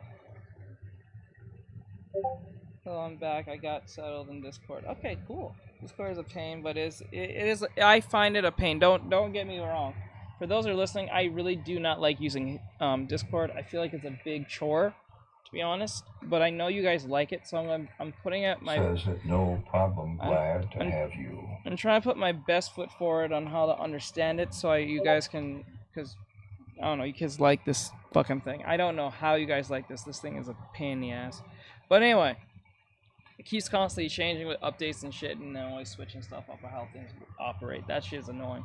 Alright, so we're gonna start doing some reactions. So if you guys want to listen to reactions today, come over here, please. Over here on YouTube Shorts or TikTok, YouTube Shorts. YouTube or Twitch. Or maybe Kick and Trovo. But just... okay. So... You guys can, but you won't be able to hear your comments through Trovo or Kick. You'll be able to hear it through Twitch and or YouTube. So if you want to hear what we're going to be reacting to, please come over here on YouTube or Twitch. You won't be able to hear on YouTube Shorts, but you can come over here on YouTube. Okay? So I'm just letting you know. What the fuck? It's not charging. What the hell? I don't trust this fucking... Says that the video he's reacting to will be on Twitch and YouTube. You will not be able to hear it because of obvious reasons. Says at law. Mark 12024. Okay, there we go. Hello. I'll turn this down. This is down. Okay. All right. Hold on. Let's make sure you guys can hear. Okay, the sounds of it there. Up there. Let's see. What's up, everyone? Okay, there we go. All right, you guys should be able to see it and hear it as I'm working on this painting. So, hello everyone. My name is I was about to say Demion. What the hell? Hello, my name is Artexrtic, and today we're going to be reacting to a Demion. For those who don't know, welcome to my stream and welcome to this video. That's going to be a YouTube video. I am a VTubing chibi model who likes to make anime artwork. If you do like art or like listening to imposter, you like listening to reactions, we react to things, to games, what's going on in the entertainment industry, like movies, games, video games. Or I said that twice. Video games, movies, comic books, you know, manga, blah blah blah. And we also do artwork here. So if you are a fan of either of those things, you're welcome. Now, sometimes the things we talk about might be a little bit controversial, because given the times we live in, and also might reminds be me if hello, my name is welcome. Hello, my name is welcome. Hello, welcome. My name's Dad. So Ryaga Samurai. It is what it is. Yeah. So this is a great way to introduce new people to the stream, or at least to the YouTube channel. So if you guys enjoy what you see here, or like the conversation we have here, whether it be controversial or not, please give your opinion in descriptions at the bottom, or wait for our next video to come out when we are streaming. I stream almost every single day. Actually, no, I stream every day. So if you guys want to be part of these videos, please and follow, sub, and everything, so you guys can get notified and hit that freaking bell. I noticed that you guys do not press that bell. Press the bell. That goes for TikTok as well. I know you guys got a bell. Click the bell. The bell will indicate to you guys that I'm alive. I just get so annoyed. Everyone's like, I haven't seen you in such a long time. Where have you been? You haven't clicked the bell. Click the bell. Anyway, so with that said, let's start this video. So here, today we're going to be listening to a Demion again. We listen to him a lot to the channel, and other creators and stuff like that, talking about the anti-woke nonsense that's going on in the industry. And he has a video called Mass Exodus as Disney Marvel fires every woke writer, plus Neurotic is attacked by deranged freaks. Once again, Neurotic is in the crossfires because they can't take the criticism that he gives. That too. Wait, hold up. I just realized. Oh, I wish that was in the... yes, also follow the Discord. Link in the description if you guys want to get notified with new stuff that we're doing with me and my team. So with that said, let's jump into it. Let's go. What's up, everyone? It's Demion, and here I thought I could rest and play some video games today, but of course not, because the nonsense keeps spewing out like an elderly person who ate too much Taco Bell. But there's some really good news in this video. Apparently, we won when it comes to Marvel, but there's also bad news too. And one user on Twitter has gone scorched earth, claiming that anyone who supports content creators like Artexrtic or anyone like him is a bigot and a horrible human being. So that'll be fun to dissect, but first, let's talk about Marvel. Obviously, you know that Deadpool and Wolverine came out, it did gangbusters, and now songs by artists like NSYNC and Madonna are blowing up. And every time I open Twitter, I see fan edits of the movie, which is insane considering it's not even streaming yet. The reception towards Deadpool and Wolverine, it feels like, to me anyways, how old school MCU was. It's a fun movie that doesn't talk down to you and lets you experience a piece of that universe for a few hours and then leaves you excited for the next installment. Like a good comic book, this is what the MCU is supposed to feel like. And it has for a long time, until after Endgame, when stuff kinda went tits up for a few years there. Of course, there were still some hits at the box office too. Doctor Strange 2, Spider-Man 3, Black Panther 2, but a lot of misfires as well.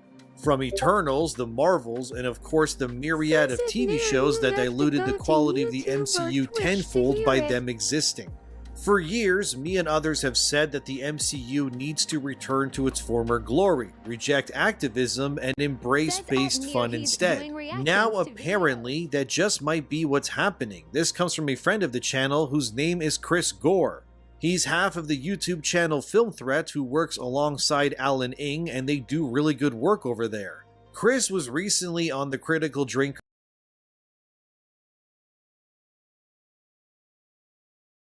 I'm a good fan of Chris Gore. He does a great precise of his analysis on what's going on in the movie industry.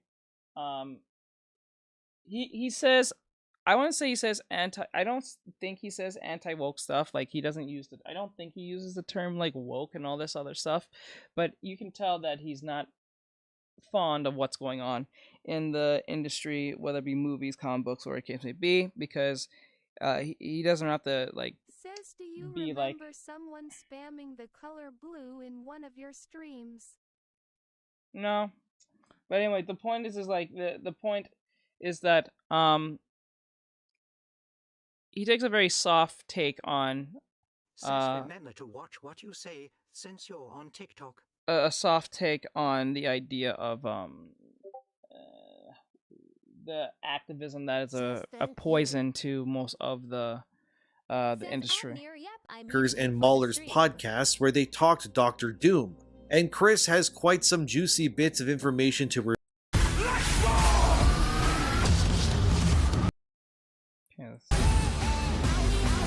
reveal. I would quote Chris Gore, but I feel like you should hear it directly from him, so here you go. It is interesting, but they need something. I know, I do know people who work at Marvel. They have cleaned house. They quietly, months ago, fired all the producers that could be labeled activist. Really? Yes. What? Unlike what the hell? Lucasfilm, that Wait, go Lucasfilm back. is lost. Wait, go back. What? Fired. I do know people who work at Marvel. They have cleaned house. They quietly, months ago, fired all the producers that could be labeled activist. Yes! Let's go! Let's go!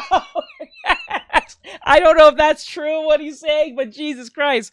He said that back in Marvel Studios, I believe they got rid of, or at least anyone who could be labeled a producer, anyone that could be a possible activist, they got rid of. Yes! Ryaga Samurai. Yes. Let's go! Let's go! Unlike Lucasfilm, Lucasfilm is lost. Ryaga Samurai. They're lost. That's it. Go. They are doubling down on all the nonsense, right?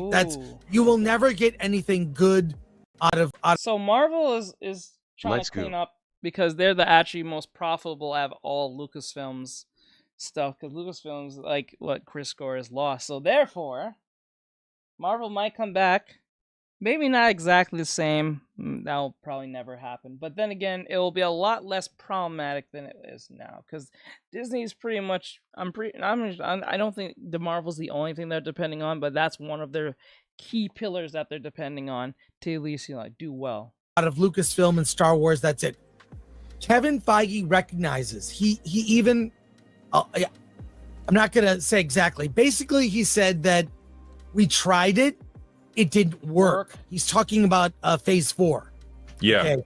That's it. We tried it, didn't work. No Kang, none of these side characters that don't have the legacy of classic characters. And if Deadpool and Wolverine proves anything, you've heard that phrase, male and pale is stale. That was spoken aloud across studios. But if you look at box office this year, I would say male and pale is money. And that's the phrase that I think people should more adopt. Silly But they got rid of it. What exactly are you doing? We're doing a reaction right now. So, like, why would you ever say that male is state? Like, it doesn't make any sense just from a basic capitalism point of view, let alone anything else. Insult your audience. Just because it rhymed, everybody thought that was really good. Right. Yeah, it's just like, well, it's a nice little soundbite, but it's, yeah, like they've tried so hard over the past 5 years to get like more women into Marvel movies and to really like appeal to them. But it's like your core audience Is men. unfortunately, It's men. is always going to be male. Yes, because listen, I understand there's women who like Marvel characters. There's women who's more into Marvel than some boys, or most men, and that exists. That I'm not saying that does not exist. That does exist, but you have to look at the core audience, not a few people. Okay, a few people does not keep you afloat. One time I spammed the color blue in your comment section in TikTok and you muted me, so yeah, I'm sorry. Okay. Good. At least you learned your lesson, I guess. But anyway, let's keep focused on what we're doing. So the point is that oh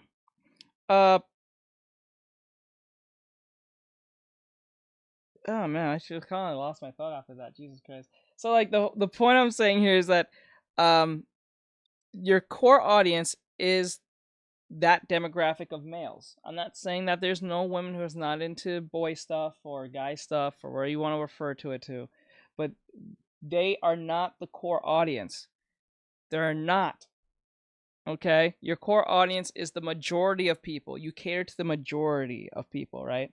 So if 70% of people are buying my anime girls compared to the 70 out, if 70 plus people are buying the anime girls, and then 30% is buying the male anime stuff, and I focus only just on males, and that 30% is not going higher or lower, and my 70% is going lower nor higher, then that tells you that the females are going to be the most wanted.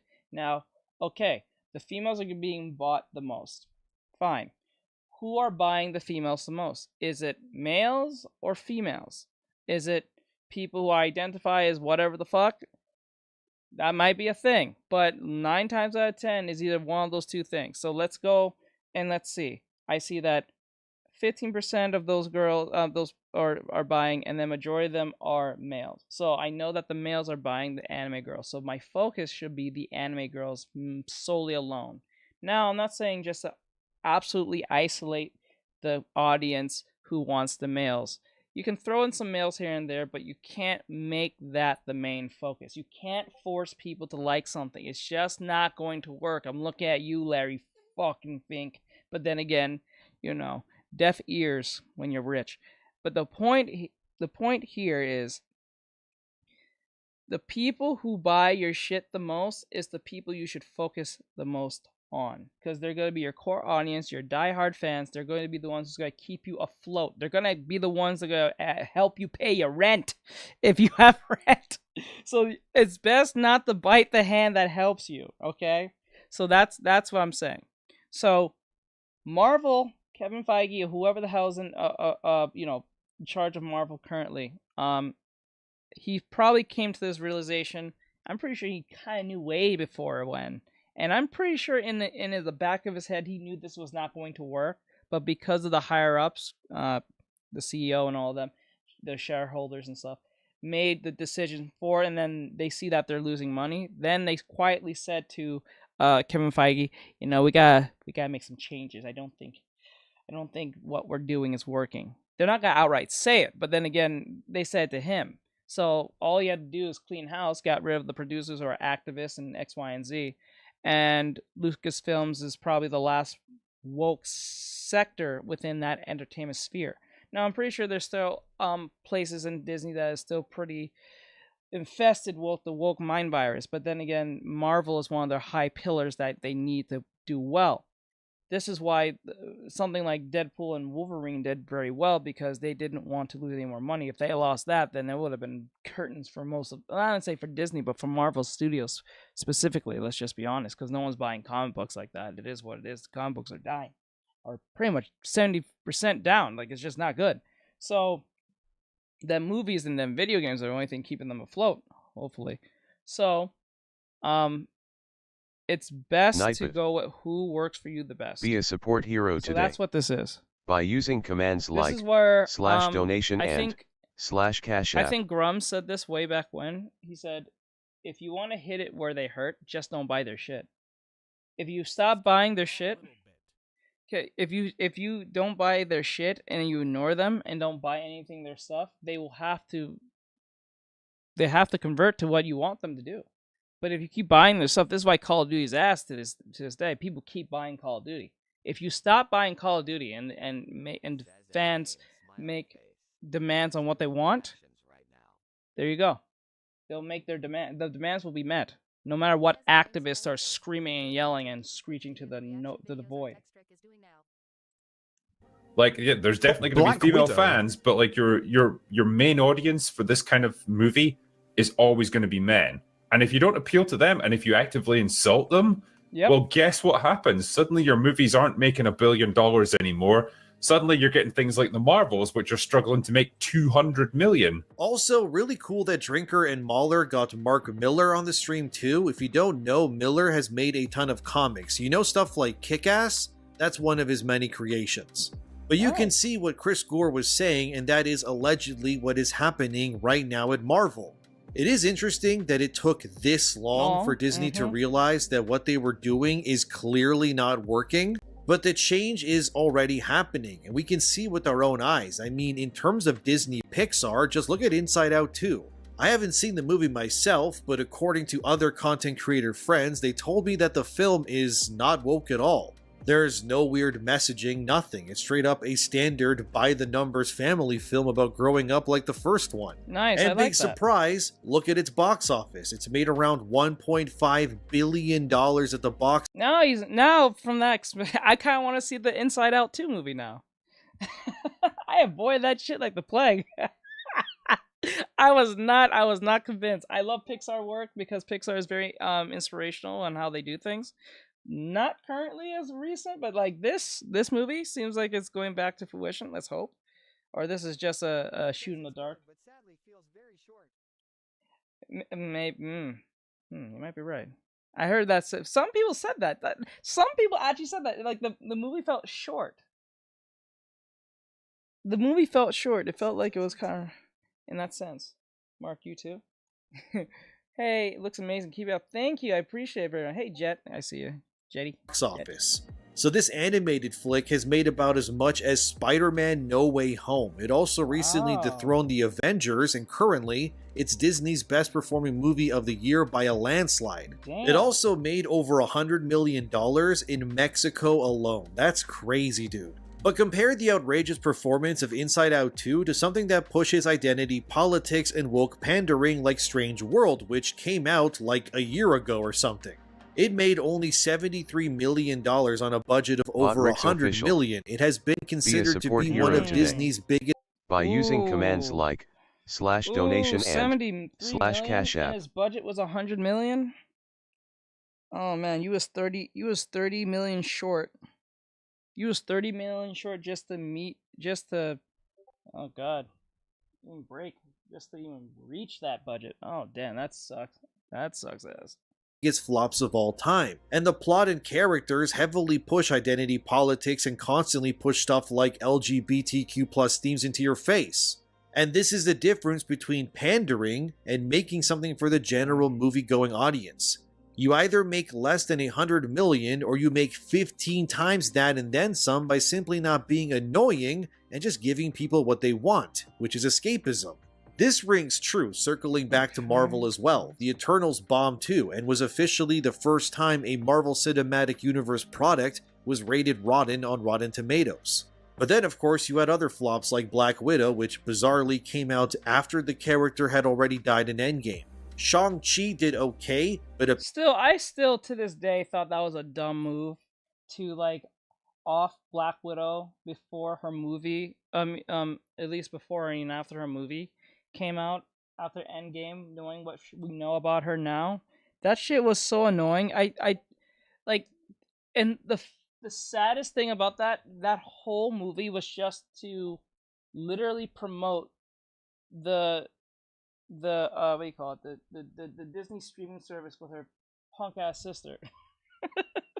She pretty though, but like she was like, damn, like no one was gonna go watch that. No one was gonna go watch that. Let's just be honest. Apparently it was not a massive success nor a flop, it was just fine at best. But it's funny seeing Doctor Strange 2's box office juxtaposed against these other two films here, because you can see where actual characters people care about are making way more money. Then of course you had the Marvels, which barely broke 200 million in its entire run across the globe, which is really bad. This is, by far, the biggest bomb of the MCU, without question. I don't know if we'll ever see box office bombs of this caliber for Disney in regards to Marvel ever again.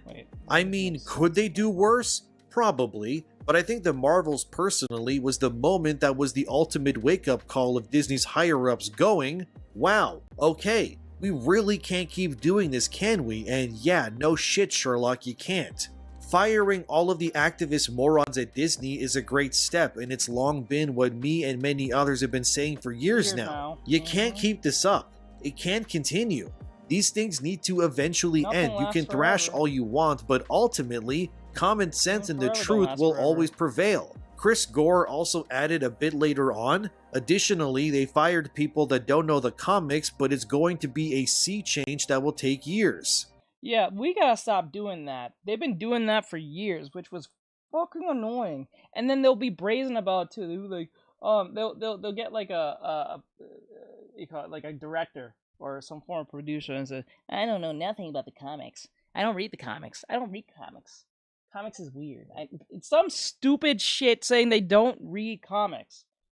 Imagine someone who doesn't like. Okay, imagine someone who, you're a Harry Potter's fan. Right? This is going to be the next Harry Potter installment. And they're getting someone who does not know anything about Harry Potter at all.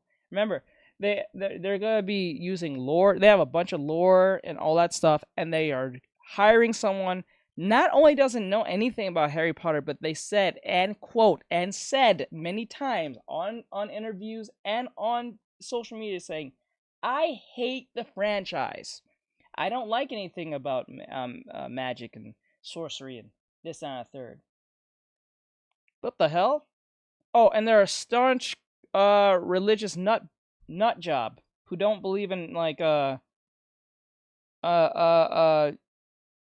witchcraft and shit. But we somehow managed to give this role to this individual to, I don't know, direct the next I understand the next Harry Potter franchise. That's crazy. That doesn't make any sense. Imagine that happening, and then people are shocked that the movie doesn't do well. How does that make sense? Why would you hire someone who does not like the franchise? That doesn't make any sense. Wouldn't it be made sense to get someone who's familiar with the franchise at least? Or has some form of hand of making the other movies in some form? You know what I'm saying? Or they say they don't like the fan base, they don't even like the Arthur for some odd reason, but somehow you got the job to direct this. And then somehow the movie don't do well, and then we're all saying, you know, what happened?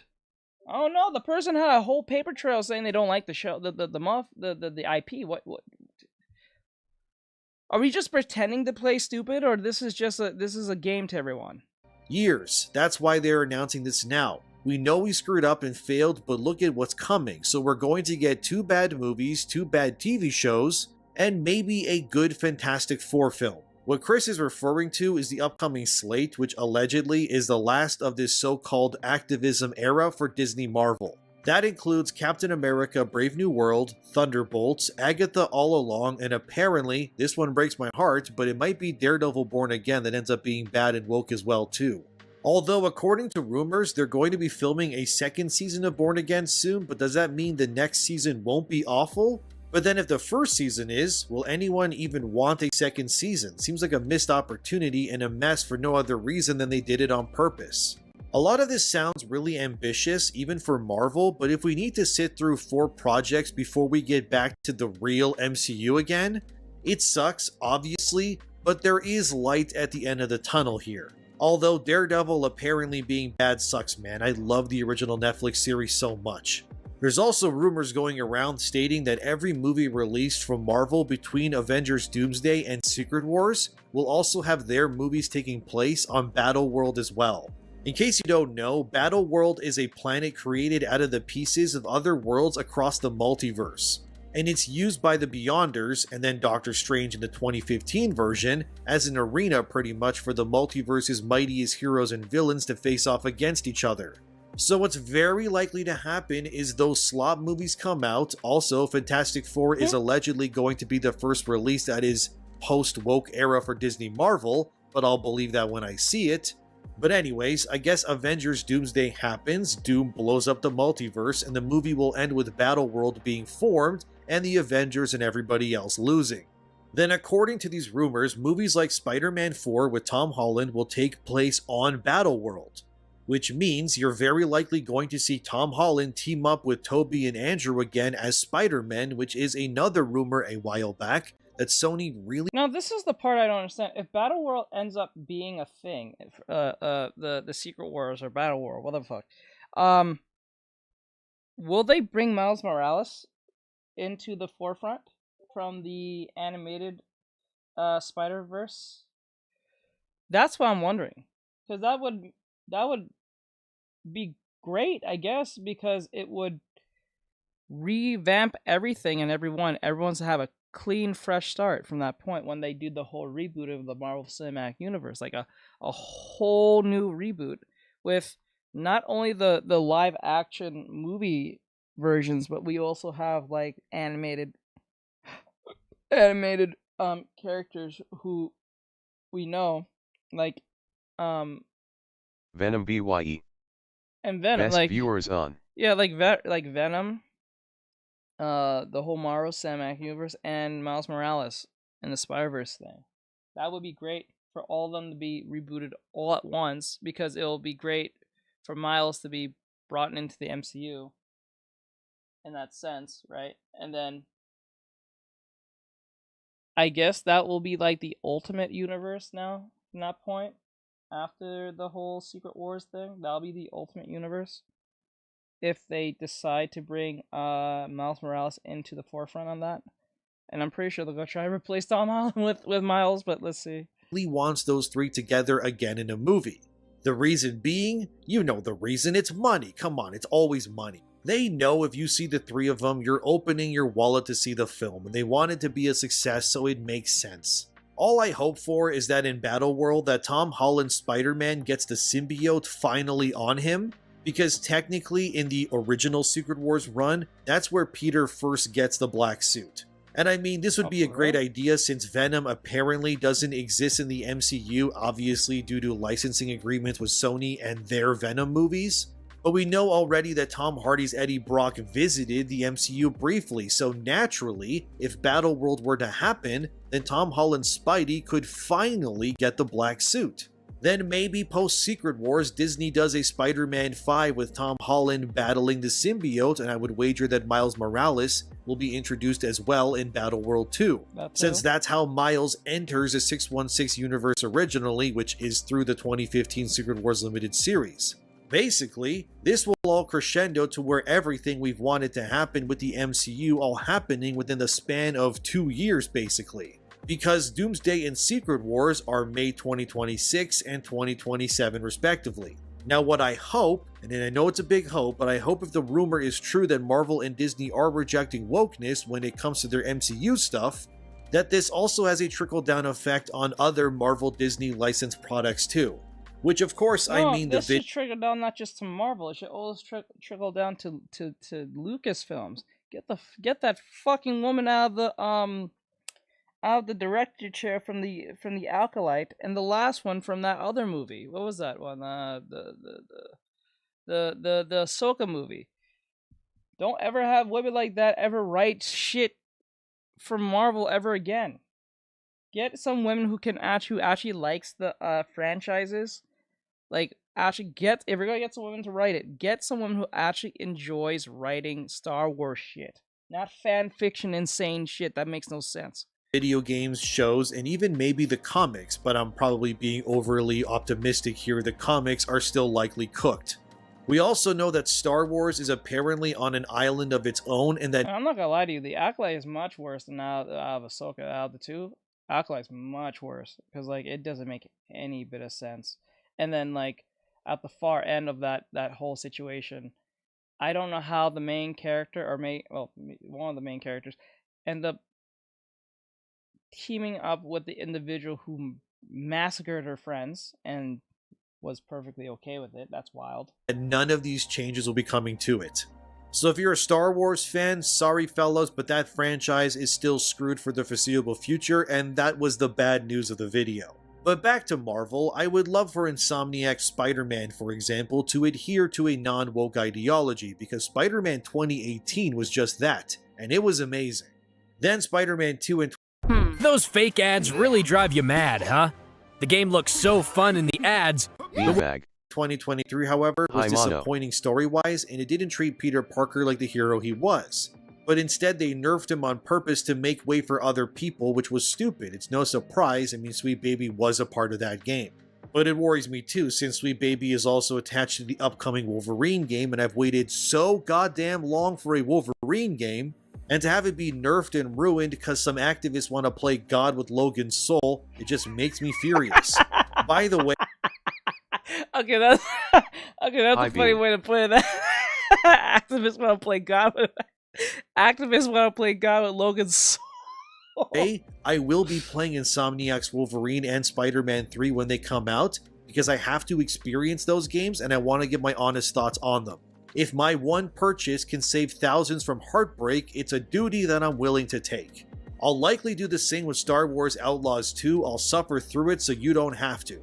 After all, I did the same thing with Forspoken back in the day. I beat that game so I could review it, and yeah, that definitely felt like work, let me tell you. But as you can see, there is light at the end of this tunnel, allegedly of course, but it's Chris Gore and I trust him that he's telling the truth. Pretty much anything the guy has said has turned out to be true from the best of my memory anyway. So if Marvel is finally admitting that they screwed up and will actually fix things, consider me hyped beyond belief and happy. Because even though I make these videos, I do love Marvel. I don't want it to suck. Why would I? I grew up watching these movies. I was in 10th grade. I don't want Disney to suck. Shit, I don't want Disney to be sold off. I don't want nothing bad to happen to Disney. I grew up with that motherfucker. And them Disney characters and comic book heroes and all that stuff. And that's not, and at that time Disney didn't own these characters at the time. Only they're Disney characters. Not Marvel, Lucasfilms, all that. No. That's just wild. It's sad that years later I'm begging for them to like be destroyed for the sake of saving franchises that they could have did just fine with. But because of the times we live in, and crazy activists just have to be woken up in this time of era, where technology is a lot better than it was before 20 years ago, they just happen to pop up within this time. Very, very convenient. Very convenient when we could have made such great movies with such great technology, and the rise of AI too. Man. Grade when Iron Man came out. And I still remember that movie blowing my mind. When Nick Fury showed up... Remember in the early 2000s, late 90s, we thought flying cars was going to be a thing in 2025?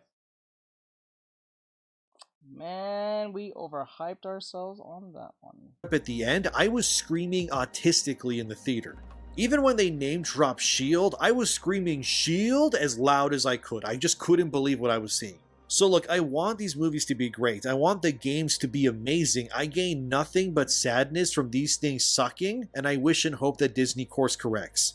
But if they don't, I will eventually turn into Dr. Doom myself. I will turn on every microwave in the world at once and trigger a multiversal incursion that creates Battleworld myself. Now, let's talk about Freaks Attacking Nerdrotic. You know who he is. He does content, he's good at it, and having met the guy myself, he's very nice too. This comes from a Twitter user named Grayson, who as of the making of this video has created a thread with thousands of likes and retweets. It reads, "Nerdrotic is a piece of shit that we've allowed to operate amongst us for far too long. By the way, don't harass this person even though they're technically harassing Nerdrotic. Let's just look at what they're saying and then dismantle it." Grayson starts off by showing a clip of content creators like Jeremy from Geeks and Gamers, Ryan Kinnell, Nerdrotic, and more, and uses this clip to prove that we are all grifting and bad people because this user doesn't agree with these content creators' politics or thoughts. They then say, "That's right folks, they sell you outrage and anger, this is what they do." They make mountains out of molehills to capitalize on an insignificant frustration their target demographic might be feeling and heighten the issue rather than tame it. They also show Nerdrotic's thumbnails claiming that what he is doing is disingenuous. I wouldn't say anything Nerdrotic says or me or anyone else is making something out of nothing, because there has to be something there in order for the video to exist in the first place. And obviously, based on subscribers and such, it's not like he's alone or anything in his opinions. So they call you a grifter when you're making some form of money from what you do. So what they're expecting you to do is talk about the truth for free and be harassed for free. That makes you not a grifter, I guess. So you shouldn't be compensated for the bullshit. So let me get this straight. So if that's the case, police should not be paid at all for what they do. They're grifting. They're just doing it for the job. Not like the job sucks half the time.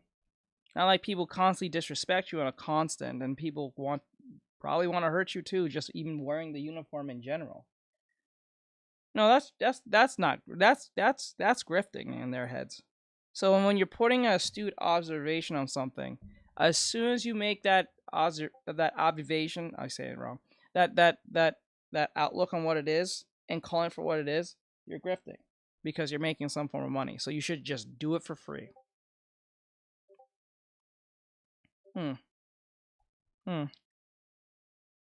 So if I run in a burning building where there's kittens, I shouldn't get no form of praise for saving the kittens? I should just do it for free? No pat on the back? Nothing? I should just do it outright for free, because people do things for free. No one does anything for free in this world. No one. Even people who claim to do anything for free don't do anything for free. Like, let's use an example. Let's use Christians, for example. They don't do the God thing just because they want to. They do it because they think there's a light at the end of the tunnel of their lives that's going to reward them for believing in something. Samurai. Yep, LOL. You know what I'm saying? Like, no one does anything for free. No one religiously does anything for free, and people who are non-religious don't do anything for free. You know what I'm saying? That's a bad example. How's that? No one runs into a burning building with the thought of getting a pat on the back. Why not? Would you not want to get pat on the back and running to a burning building saving kittens? Wouldn't you? I know I would. I would love to hear this response back, though. I'm going to wait this one out. I would love to hear this. Because if you run a burning building and save a bunch of kittens, would you not want to get some form of praise in some form? Yeah, you came back alive. It's different if you receive praise for doing a good deed, versus only doing a good deed for the good praise.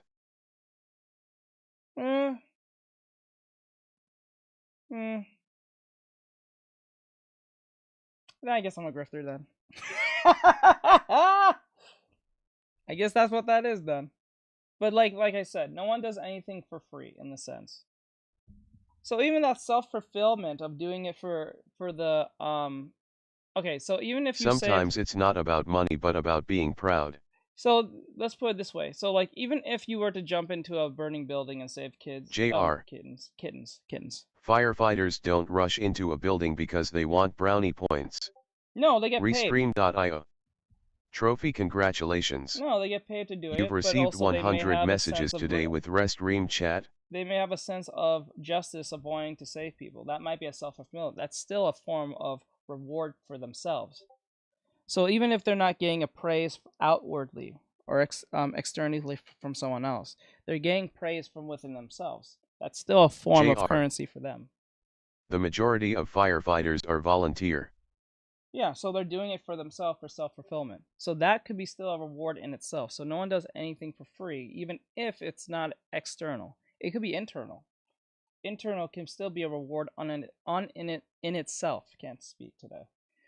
So even though if you don't run into a burning building for praise, or like anything specifically, you're still doing the right thing because it makes you feel good and know that you did the right thing in your head, your mind, and within yourself and your soul. So that's still a form of currency for yourself, even though no one knows and you're the only one who knows about it, and them kittens. Them kittens probably don't even know what the fuck just happened. 9 times out of 10. JR. I understand your point about things not being free, but there are such things as selfless acts. Yes, that's called I would self-fulfillment. argue people who say otherwise are incapable of such empathy. Yeah, that's called self-fulfillment.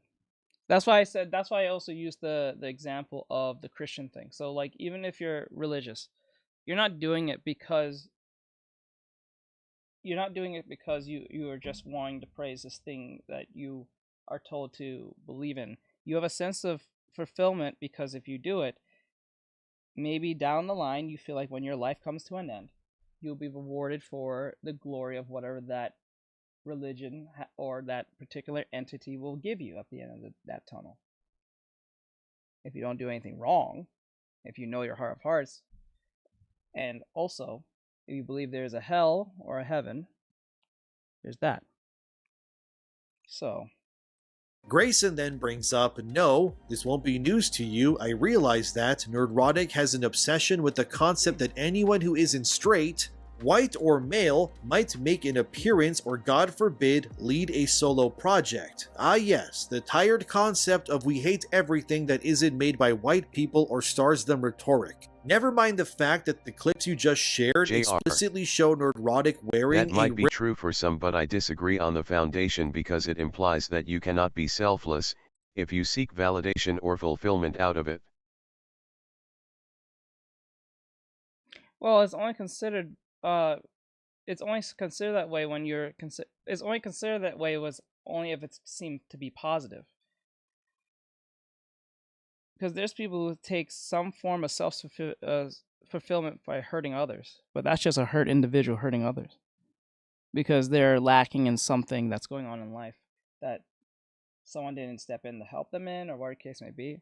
So they get some form of fulfillment when others get hurt to, I don't know, fulfill that need or wanting of that thing that should have been filled way back when.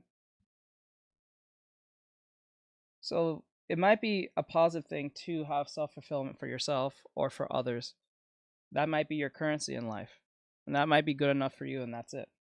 Others, they may go for like external things. So internal things, maybe internal things are not fulfilling enough for them. Maybe they need a physical item.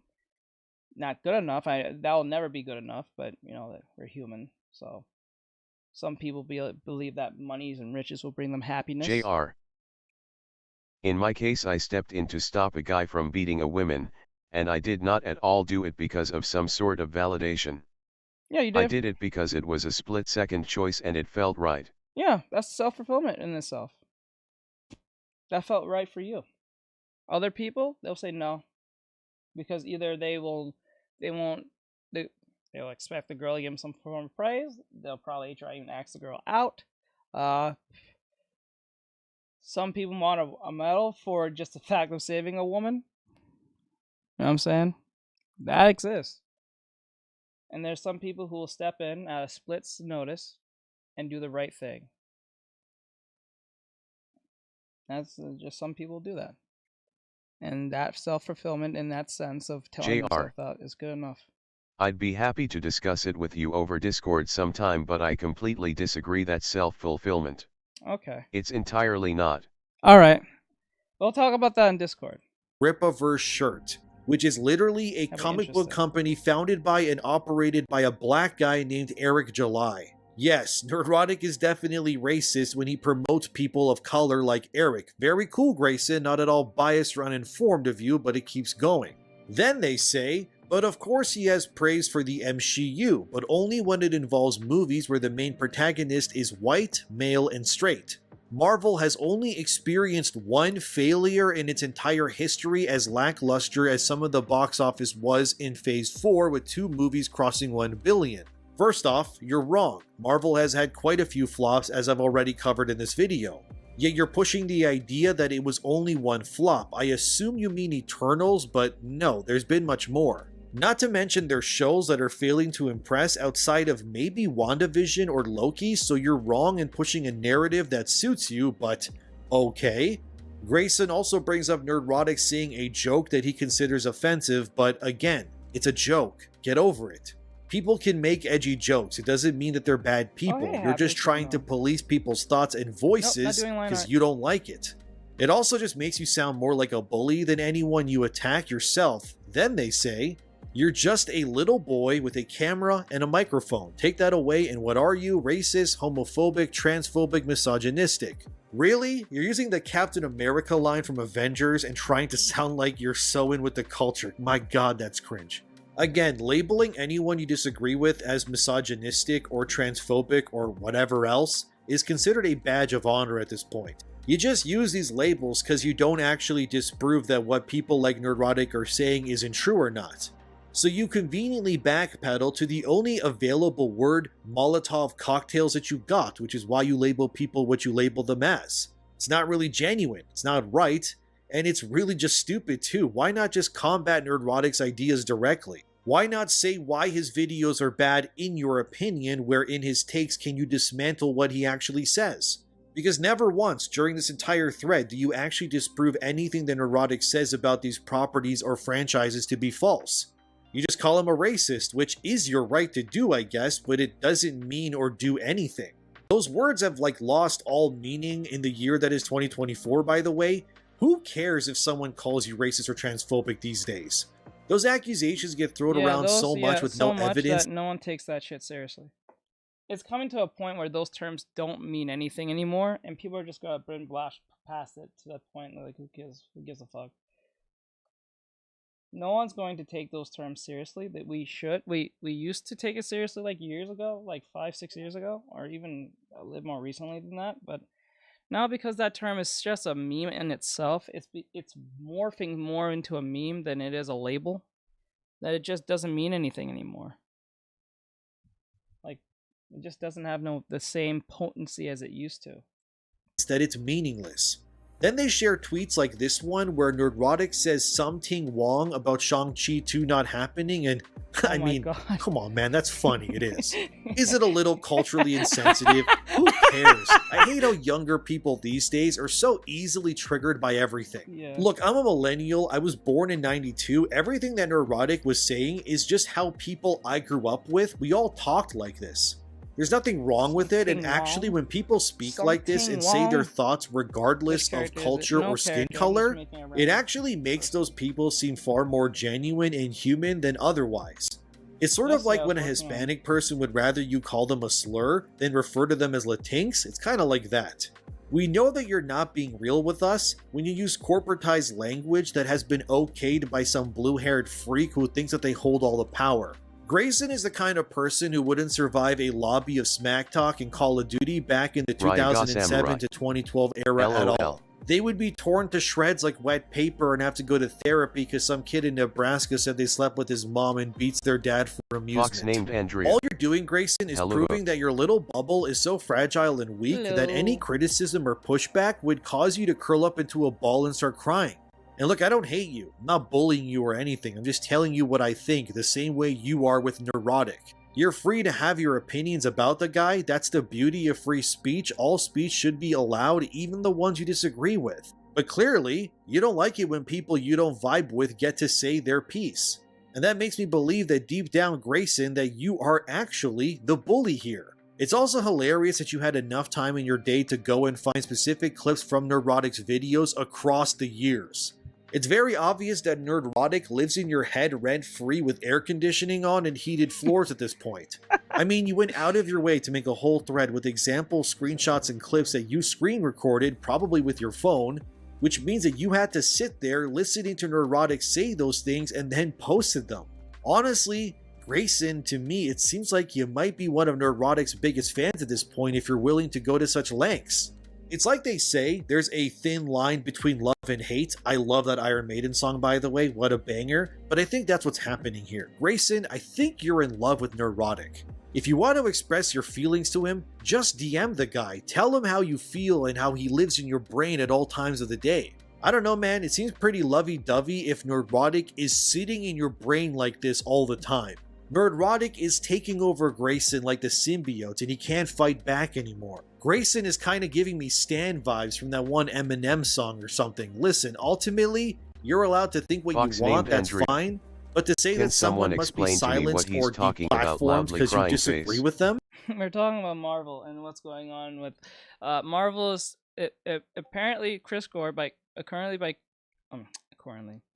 according to Chris Gore, he said that from Marvel Studios they have cleaned house by getting rid of woke activists from producers and blah blah blah, this that and the third.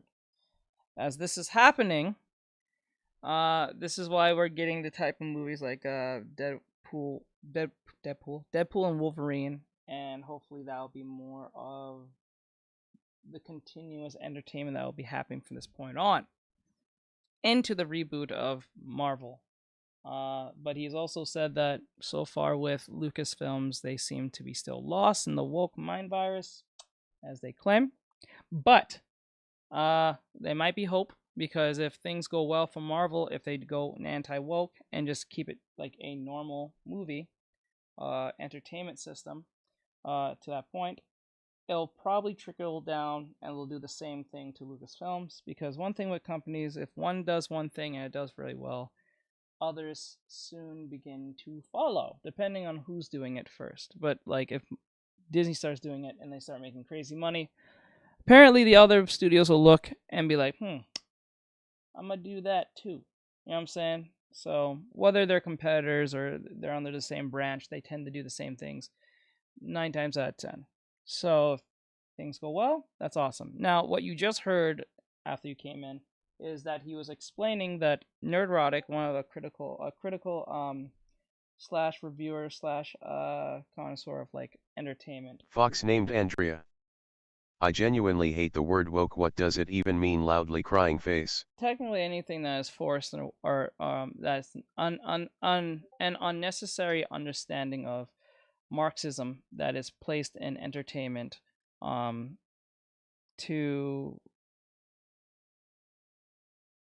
what's the word? What was the word that JR told me? They dismantle virtually everything that was pretty much normalized or was normal like 20 years ago. Anything that was normal, from jokes, anything that is normal, considered anything can be dismantled and become a problem, from simple word and speech to video games and entertainment to anything to that point. If you look up Marxism, you'll know what I'm talking about. But mainly just in this sense, anything that is forced that is not needed, that doesn't really enhance but makes things worse and shits on the quality of those things, like entertainment, video games, comic books. Now manga might be into that particular situation with BlackRock. This is run by companies like Vanguard, BlackRock, Larry Fink. Larry Fink is the CEO of BlackRock, and other woke companies that comes in that push in identity politics, gender ideology, and radical feminism, Marxism, all that stuff. Everything that causes harm and under the veil of virtue signaling, whether to minorities or certain people who identify as such, and it usually doesn't help them, and it actually degrades their whole situation, and it doesn't do well, and it also attacks white people at the same time. So, you know, ultimately everything that is what can I use as an example? Like, if you watch something like The Marvels, have you ever seen the movie The Marvels? Compared to like something like Iron Man in 2008, or The Avengers in 2000. What was this? What year was that? 2012? I think it was 2012. No, 2013. I think 2013 when Avengers came out. I think it was 2013. On the top of my head. But yeah. But if you don't really, if that description is not good enough, just type it in. They'll tell you. In YouTube, type that in YouTube, or type in what is Marxism. A guy named Jordan Lee Peterson will Fox named Andrea. Yeah, but at what point does it become overly woke instead of accepting? Genuine question, not trying to start an argument. No, it's genuinely accepting when it makes sense to the context of what's going on. But when it just has no necessary fit in it, that's when it's like this. If I was watching a Harry Potter movie, right, and they push a lot of radical Christian ideology in there, when I'm trying to watch a boy who does wizardry, I consider that woke. It seems forced. It doesn't seem like it's necessary. Vice versa, if I go back and I go watch something about, I don't know, something about Steven Universe, and no, well, wrong. If I'm watching something like Wolverine, and I'm expecting Logan to be like the typical straight heterosexual male that he's supposed to be, who's rough and tough and, you know, very stoic and stuff like that, and he's talking about Black Lives Matter and wearing a rainbow suit, I feel that that's woke and pushed. You know what I'm saying? It doesn't make any sense. If I'm watching like Dragon Ball Z and I see Goku coloring his hair blue, oh no, rainbow hair is blue, and turns to the camera and says Black Lives Matter and a rainbow gi, I'm gonna be annoyed. That's gonna be really weird. Like that doesn't make much sense. It doesn't really sit into that context. That's crazy. You know what I'm saying? That's what I'm saying. Fox named Andrea. Able-bodied people who use the word specially abled skull and crossbones. I don't know what I was trying to say there. But anyway, so with that, I hope that answers your question to a certain extent. LMAO. So let's put it this way. So like, subscribe. Oh my god. Like, subscribe, share, follow, and comment. I hope you guys enjoyed this with the email video that we just did. We're gonna do another reaction, but I don't know what next video is gonna be. I think it's gonna be something similar to that. So with that said, I'll see you guys in the next one. Alright, let's go to YouTube. I want to do at least 3 videos here. It gets worse for Disney. I want to find someone kind of different this time. Not the same people over and over again.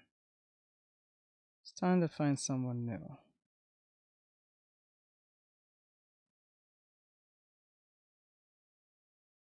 Star Wars teases insane acolyte idea for D23. I never really go to WD Pro. Scandal destroying science fiction organizes as president resigns.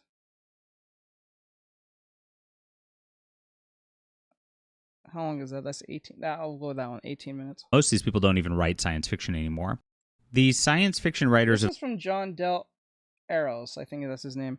Eros. I don't think I ever did a video on him before, or do a reaction video on him before, but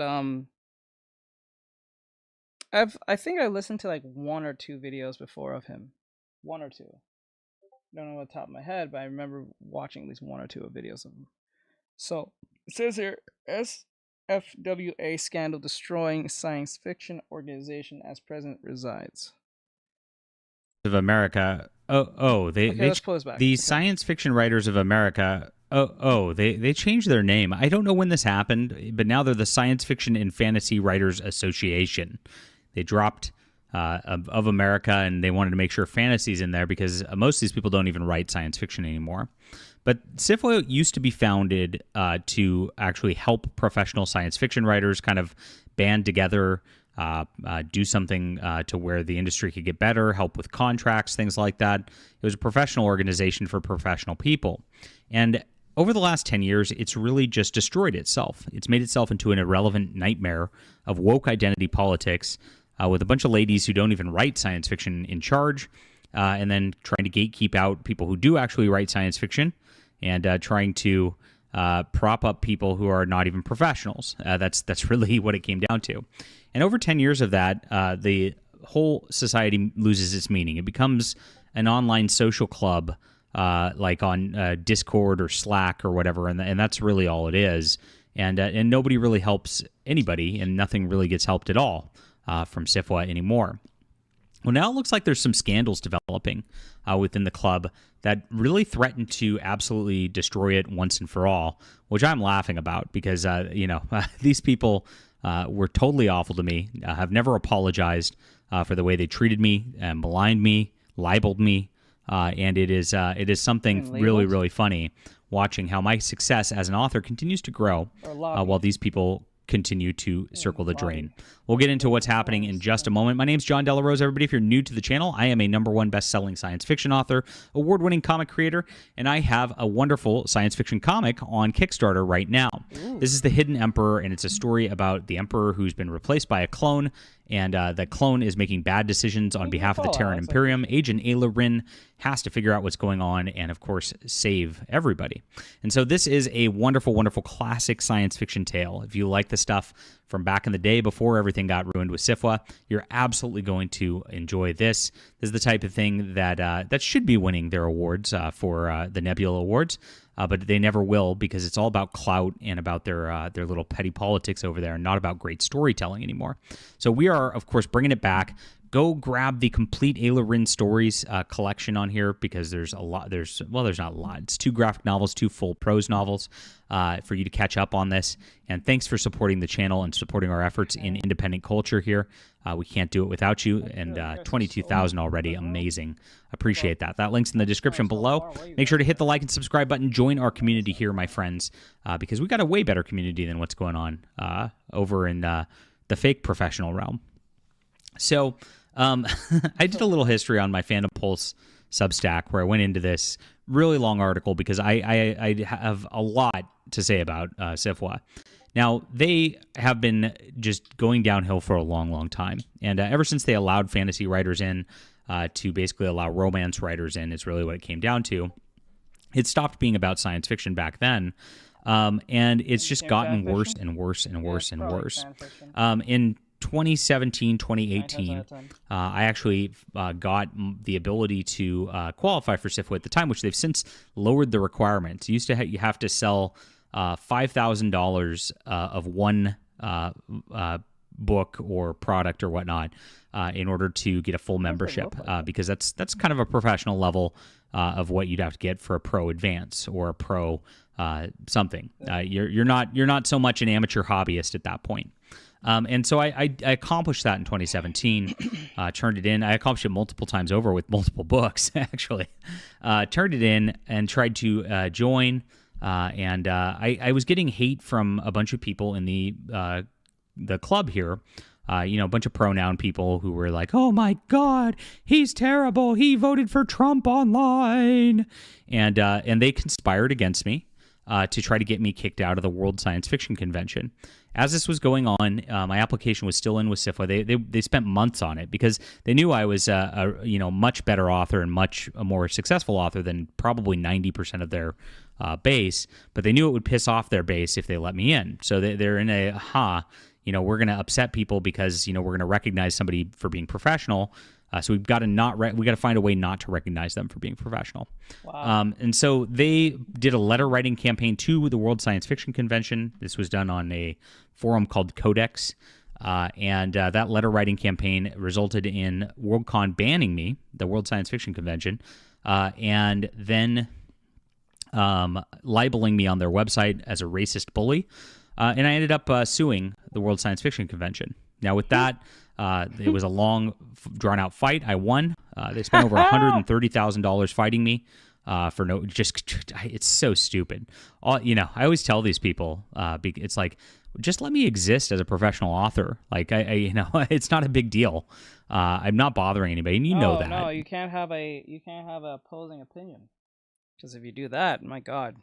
You can't eat or sleep. But it's all about the political clout with them. So they have to push as hard as they possibly can. They have to destroy anybody who doesn't have the politics the same as them. And that's where they're at. And that is a scary thing, because that can always change. So I won. They apologized to me. They had to pay me for defaming me. But Sifwa, in the meantime, rejected my application. And they actually said they'd violate their own standards on their website.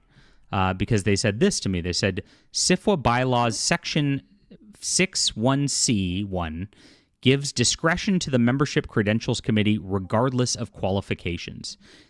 So when you look at what they say here, they have a stated thing for their website for what the qualifications are supposed to be, and yet they don't have to abide by it. They can literally let anybody in who doesn't qualify, and they can literally not let anybody in who does qualify. So this really isn't a standard whatsoever. This is not a professional organization whatsoever. It's meaningless once you do this, and that's what's been the whole deal for so long. This is a meaningless organization, and it's just starting to be figured out by a lot of people at this juncture. So when I looked at it for this article, they've actually lowered the standard to become a member now because like $5,000 was too difficult for a lot of these people who are fake authors, who are just amateur hacks to join and then run their little... Well, one thing about Marx is they don't like money. They never usually have it. Social club, right? So they lowered it to their catalog of paid work equals or exceeds industry standard, which is $1,000. So that means not just one book. So it used to be one book has to get you $5,000, or you'd have to be a real professional. Now all of your books have to get $1,000. So if you started a Kickstarter for $100 and did 10 of them, and your mom backed it 10 times, you have your $1,000. It's so stupid, and that's why these people are just they're not the quality people that can do anything or accomplish anything at this point. So there's really no purpose to it. Now, what happened was over the weekend, President Jeffy Kennedy resigned. And she, of course, has been one of those people who's been running this organization for years, who does not really have any science fiction bona fides. She doesn't seem to sell that many books. She seems to be, even in romance, she seems to be like a part-time amateur author, but she's in charge of this professional organization. Like very weird. Fiction writer. And that's been the case before. It was Cat Rambo just before that. And Cat Rambo is a serial short story writer. Again, just sells less than 1,000 copies of her novels, and it's insane to have somebody like that running your organization. It's like, what's going on? These people don't understand what it means to be a professional writer. But she says, I've served in this role for 3 years on the board of directors, more than 7 years. It's been a privilege and honor. Last several months have been demanding on my personal life. I've come to the realization I can no longer provide focused attention SIFWA needs for president. She says that she's being a caregiver for her disabled husband, whose progressive condition is worsening. In addition, my stepfather, 20 years, passed away suddenly, widowing my elderly mother for the third time. I'm in the process of taking over her finances and cares. Family obligations will require more attention than I could have anticipated. My legal and fiscal responsibility to SIFWA, my personal integrity prevent me from commenting on any issues related to SIFWA administration operations. This is where it gets kind of weird. So I just now realized I just read what Fox just said, and that was kind of funny. Now I hear it now. Let me pause before we get into that part and just talk about the reason she is giving for leaving. I think SIFWA is in major trouble, and she's just can't handle it anymore, personally. But I do acknowledge that she has some familial stuff. I reached out to Jeffy Kennedy, who's not been nice to me over the years, and just said, praying for your family and making, I hope all the best for everybody there, because that's the right thing to do. I always do the right thing to do with these people, regardless of how they do things. Let me guess. She probably responded not in kind. She probably did not respond in kind. She probably just ignored you. I'm pretty sure that's what happened. If she responded, that'd be amazing. If she did, respond in kind, that'd be amazing. Because these people are sometimes really crazy. Like, they don't know how to be human to the other person. They really don't know. Like, they really, truly don't know. Like, once you become an enemy of them, especially as a group, it doesn't matter what fandom you're even in. Once you're not running with the same politics as they are, oh, fuck, man. It is over. Like, everything you say, even if you could be agreeing with them, the fact that you disagreed at least once with them, they'll forever keep that as a totem pole to put you on the pedestal of being an enemy. I'll be surprised. Like, I'm gonna listen to this. I'm jumping the gun on this, but if she responds in kind, I will be surprised. You gotta show and lead by example, right? But that's the first part. But when she talks about legal and fiscal responsibility to SIFWA prevent her from commenting on any issues related to SIFWA's administration and operations, that means there's like legal level issues with SIFWA's administration. Yes, they tear you that's apart. Like, what? That means there's major problems with the organization. It's a disaster. That means there's like lawsuits pending. That means there's administration problems that are on a level that is nutty. And so That's a big red flag right there. And this sudden stepping down without everybody got blindsided from it, from what I've seen, is pretty wild. So the next day, SIFWA sends out an email also from the board that says, due to the nature of the employee-employer relationship, we do not feel it's ethical or appropriate to make these matters public. Our duties as board members require us to work in the best interest of SIFWA. So there's something going on behind the scenes that's like a massive scandal. I don't know what it is. I don't know if somebody, one of their volunteer, my first inclination, my spider senses, is to say there's like a sex pest or something going on, like within one of their volunteers or on the board or something like that. Because I've never heard that term before. A sex pest. Well, that's if you want to make that sound likely, say that. That is a light way of saying it. He didn't say like deviant. He didn't say LOL. like predator. He said sex pets. Oh my god. Talk about making something sound light, small, and almost insignificant. Almost. That's funny sounding. There's a sex pest amongst us. Ryaga Samurai. You know what I'm saying? Like that sounds kind of funny. Like I'm not saying that it's no more worse than what it's supposed to be, but like it's just the word alone. I'm saying not the concept. It's really just the word alone sounds funny to me. It always seems to come down to that with these science fiction weirdos. If you look at just the history of all these problems, the reason SIFWA gave me that they kicked me out was I criticized their president for defending a convicted pedophile on Twitter. And I said, why are you defending a convicted pedophile? And that was the reason they gave me that I'm not qualified to be a professional science fiction. It's crazy. And it's like, well, instead of questioning why the person involved in your organization is defending a convicted pedophile, you attack a person who's like, hey, this is not a good thing. And this is what happens with whistleblowers. I've been a whistleblower in science fiction against the evils that have gone on here in a long time. You see it with the Neil Gaiman coverage. Like I'm one of the few people who's been talking about this since day one, showing exactly how creepy his behavior's been. He's such a cash cow to the industry. A lot of people in these circles attack me personally rather than Neil Gaiman and actually talk about what's going on there. Neil Gaiman. Yeah, he's in some. That dude was stupid. That dude was he was a male feminist. I think, if I remember right, he was the whole believe all women no matter what. Now he's in the hot seat saying that 2 women accused him of being a sex pest. I'm gonna use that. I'm sorry, that's a funny term. Him being that very thing that they claim because he was not in the hot seat. So anyone who was not him in a hot seat, you must believe all victims. Now he victimized 2 women as they claim, as accused. And he's saying it's not true. And he's saying not to believe.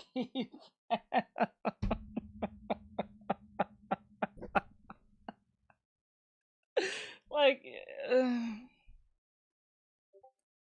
should never say something like that, because then you always remember when you, and this applies back to me, whatever you say, well, it should be applied back to you any which way. So be careful on what the things. That's going into my word vocabulary. Sex pest. The fact that, and it's really funny. I talked to the purveyor of File 770, which is a science fiction news website, and I'm like, what does it take to get positive science fiction coverage of your books? Because I've got mine when I'm a professional writer. I do very well on my campaigns, as you can see. I do these very regularly. I've been doing it for multiple years, and I've got a fan base. Like, how come my books just don't get talked about over there? Do I have to be a sex offender to do that? Is that what's, because they talk about Neil Gaiman pretty regularly. And he came back and he said that he actually said I'm worse than Neil Gaiman, and I'm like, what? Like, I've never done anything. This is what I'm talking about. This is what I'm talking about, bro. They don't care.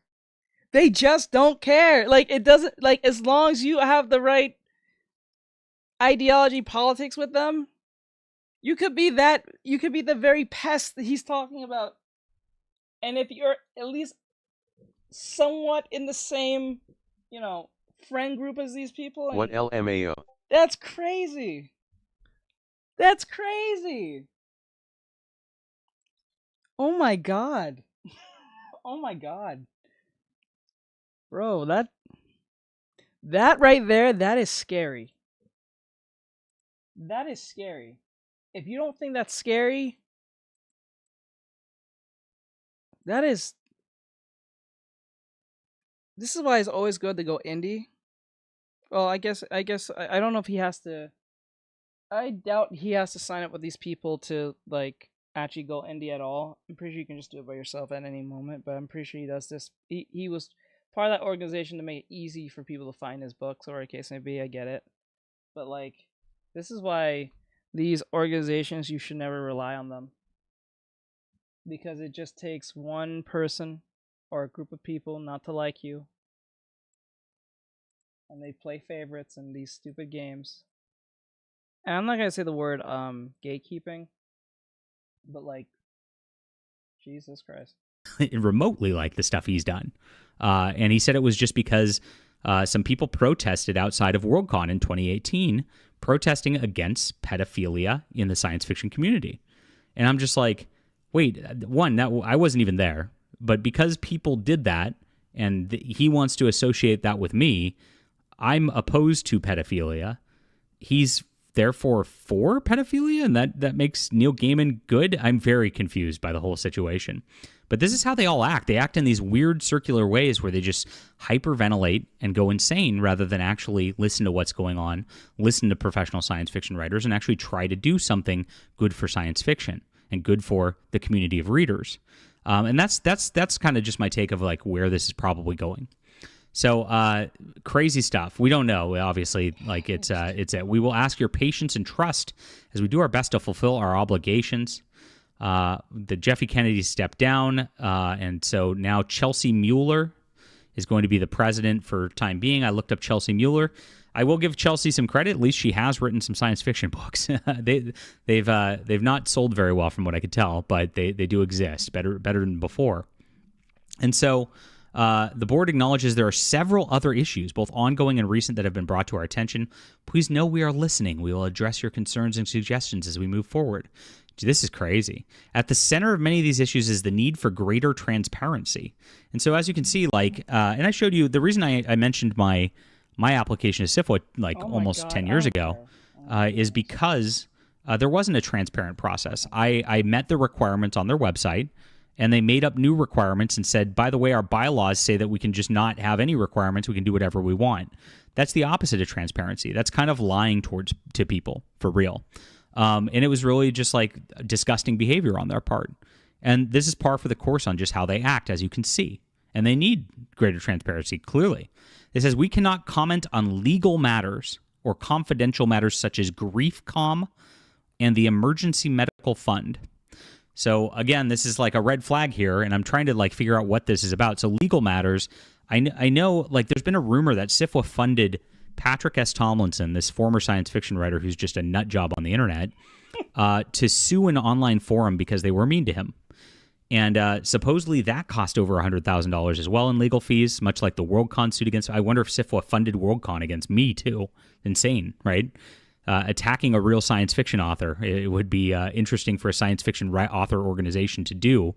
But hey, I don't know who funded that. But the rumors are that that Patrick got his lawsuit against this forum funded by SIFWA because he doesn't have the money himself. He's never made enough money in writing to do this kind of thing either. And so his lawsuit failed. He ended up having to pay the forum owner a lot of money. And maybe that just wasn't being transparent with the members and where their funds were going. Crazy, right?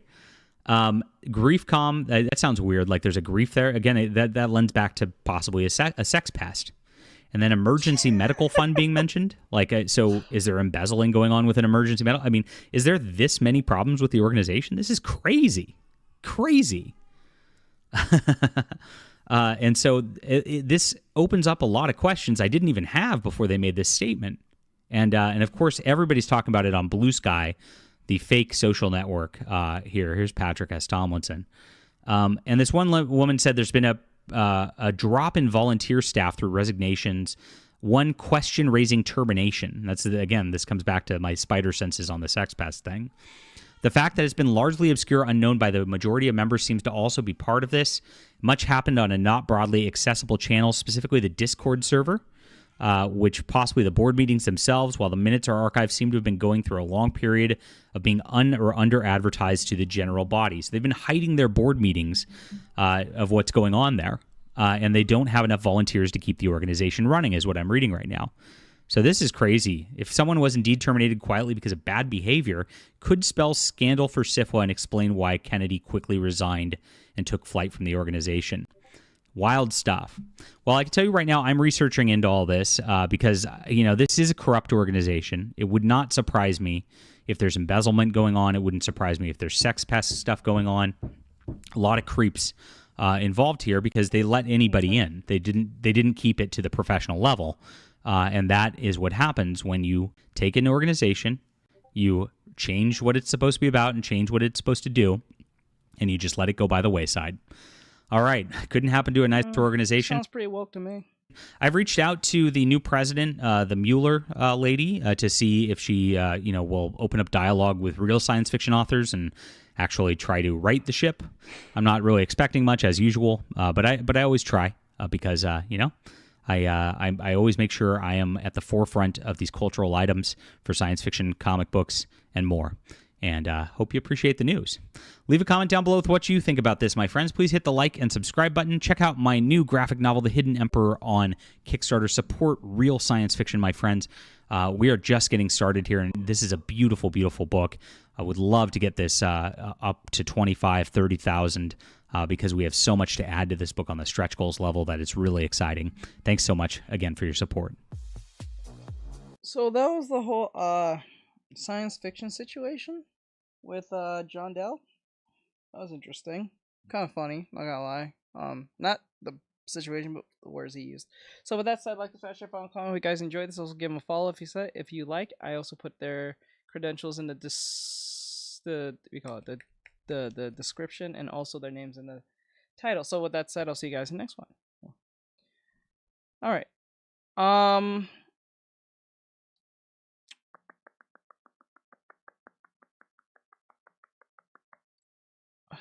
I do have one video. No DEI disaster as fantasy and science fiction publication dies after hiring. Ooh, actually not. I'll do this video too from John. This sounds interesting. And then we'll do the last one. We'll end off the stream with I have a anime video I wanted to do. Oh shit. Fuck. Oh my god, I just did that.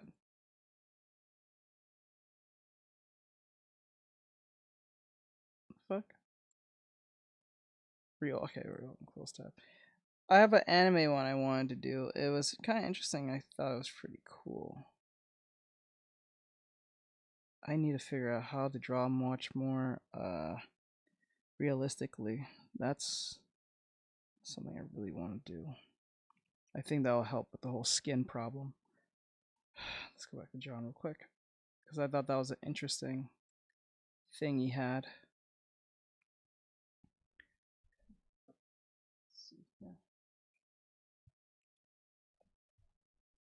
Okay. John Doe. Yeah. I like that one he was doing, the DEI one.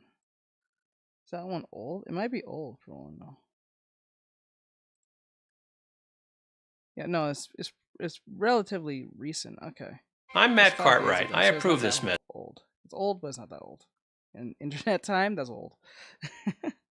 Alright, we're gonna do this video and then we'll do the anime one. I had that planned out anyway today, so let's go. So it says here, John Dell says here from his YouTube, says another DEI disaster as fantasy and science fiction publication dies after hiring woke black EDI? EDI. What's EDI? I mean DEI. I probably wrote that backwards on accident. Message. It's a hard time for so many across this country. I know. I'm supposed to talk about video games and things people actually care about in 2024. But I like reading. The one thing I want to do every night and just hang out is just. No, I've not heard of that one. Just read by myself. I love it. And I've actually read fantasy and science fiction magazine. I have a huge stack of the ones from the 1950s, 1960s. This was a cultural, like, just major force for a long time. A lot of the stories that you know and love came from here, and it was a big deal. Now, it's dying, and like everything else, it's because of diversity, equity, and inclusivity. So this is a story that can be painted across culture, video games, movies, and the like.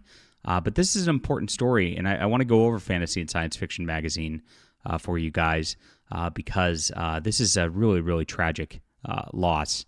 But it's maybe not anymore, but it is based on its legacy. Let's go into that. My name's John Delarose. I'm a #1 best-selling science fiction author, and I finally have an audiobook of my book, Colony Launch.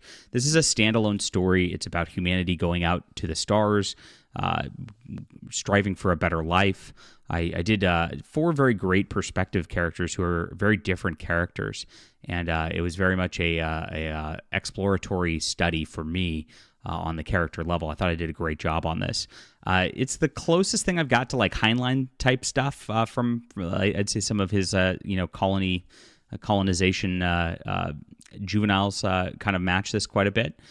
So if you like that, you might enjoy this. Please check out some great science fiction. It's in the description below. Like I said, it's on audio now too for your convenience, and I've got that link for you down below. Thanks so much for supporting great science fiction that's still coming out these days. We're having a lot of fun here. So Science Fiction Fantasy Magazine started in 1949. A publisher wanted to get into the budding fantasy market. It was originally called the Magazine of Fantasy, and then they tacked on science fiction because they realized, hey, that's a big market too. Let's get both. And it became a bi-monthly publication with some great works all the way across in it. You got a lot of good stuff by like Fritz Lieber. You got some stuff by Anne McCaffrey, Arthur C. Clarke. Isaac Asimov wrote a science column for it. It was a big deal.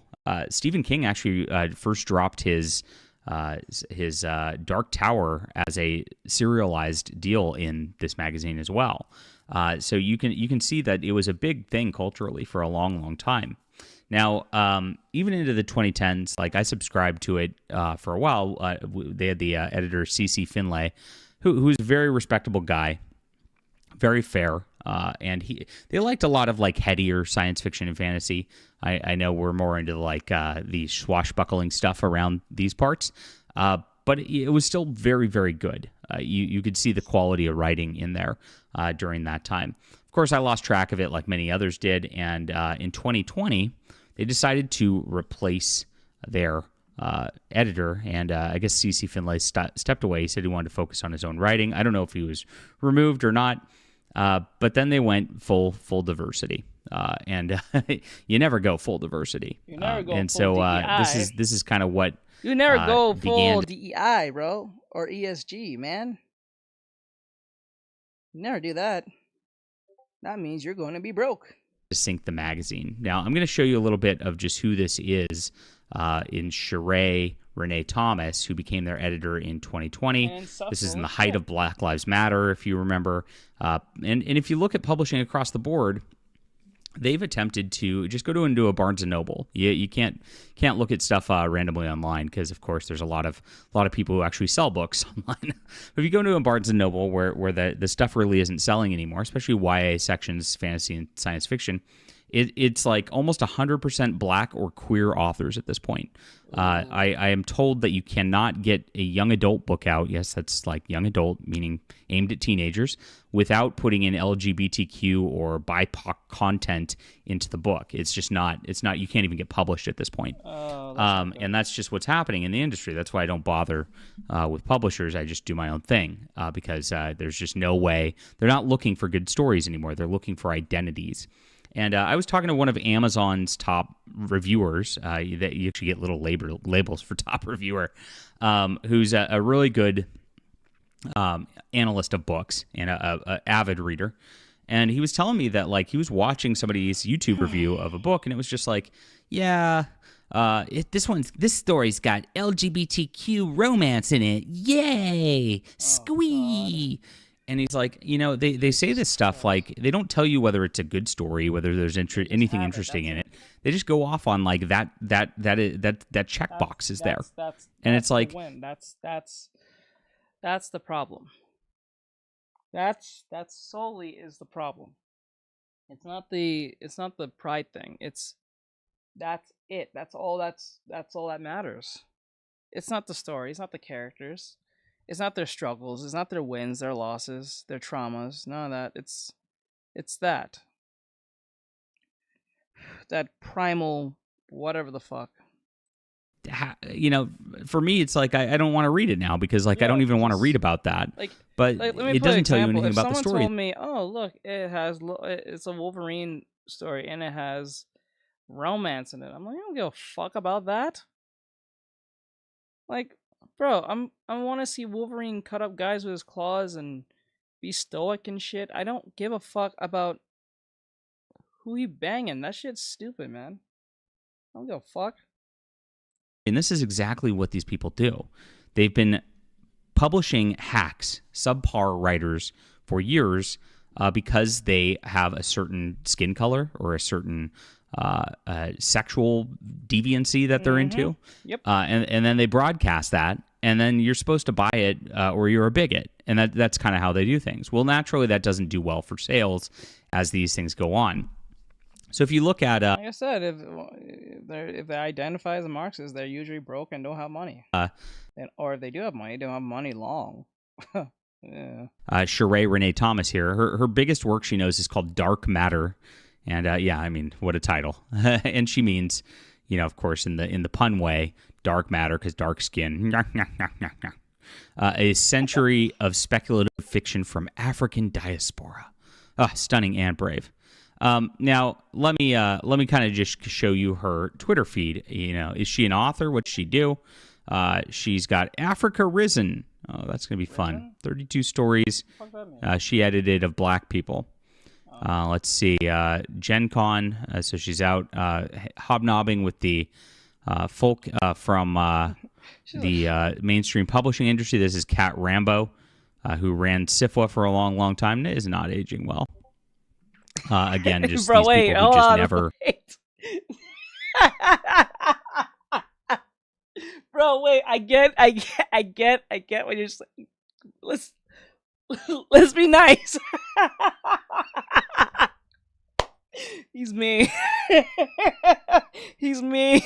I would do the same damn thing. I would have said the same fucking thing. I see why Ari gets mad at me. Bro. Come on, let's focus. Let's focus on the work. Let's focus on the work. Bro's me. I would say the same fucking thing. Really do much other than race bait and shit sexuality. Was funny. That was a slick diss. He's like, she ain't aging well. I'm like, bro, come on. Can we just stay on point, please? Bait. You can see they're on panels of people you've never heard. The way he said that, my reaction to that was like, what's his face from You remember when Kanye West? Remember when Kanye West said that Bush don't care about black people? And then I think it was Mike Myers turned to him like, what the fuck? Somebody. I think it was Mike Myers, and he just turned to him like, what the fuck? And Chris Tucker's face. Like, oh, Jesus Christ. Heard of, oh my gosh, what freaks. Just talking about nonsense. Talking about race baiting all the time. This is all these people do. There's nothing here. But you would never know she's editor.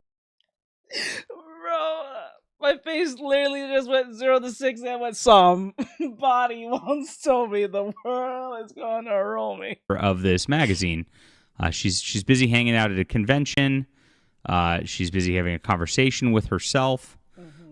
She's going around talking about Memphis politics, black voters in Mississippi, Juneteenth, fantasy novels. Let's see. At least there's a little bit of on fantasy novels. Black Panther, Wakanda Forever. You know, Ancestry. I like how they bring.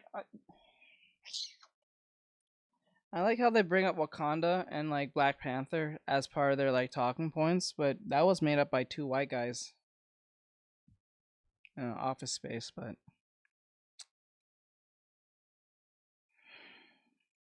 it's Jack Kirby and fucking Stanley, but they bring that up. I don't know how.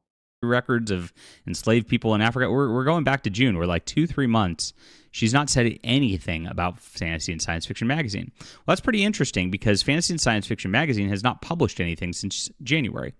And so since she took over, it's kind of just gone downhill. And people have been complaining that they can't even get their subscriptions fulfilled. It's been a nightmare. Authors are not getting paid. I don't know that that's her fault or if that's somebody else's duties in there, and I don't even know who the other people are there. But you let these diversity hires in, and the operations go to hell. I mean, this happens every single time. And so the magazine's quality has dropped as a result, and people have noticed it. Sales have slumped, and they started coming out late for the first time in their history. So in 2023, September, October was 2 weeks late hitting the stands because I guess I don't know what's happening at down there. You can only speculate.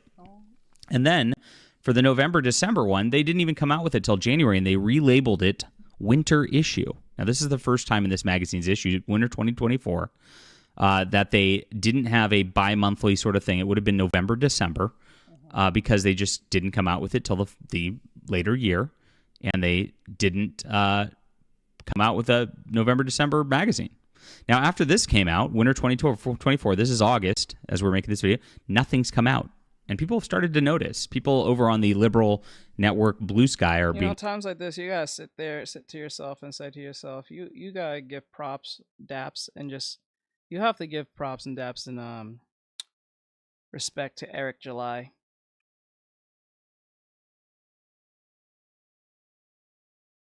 You gotta give the man his due. I don't give a shit if you don't like him. Like, the fact that he worked his ass off to do what he needs to do.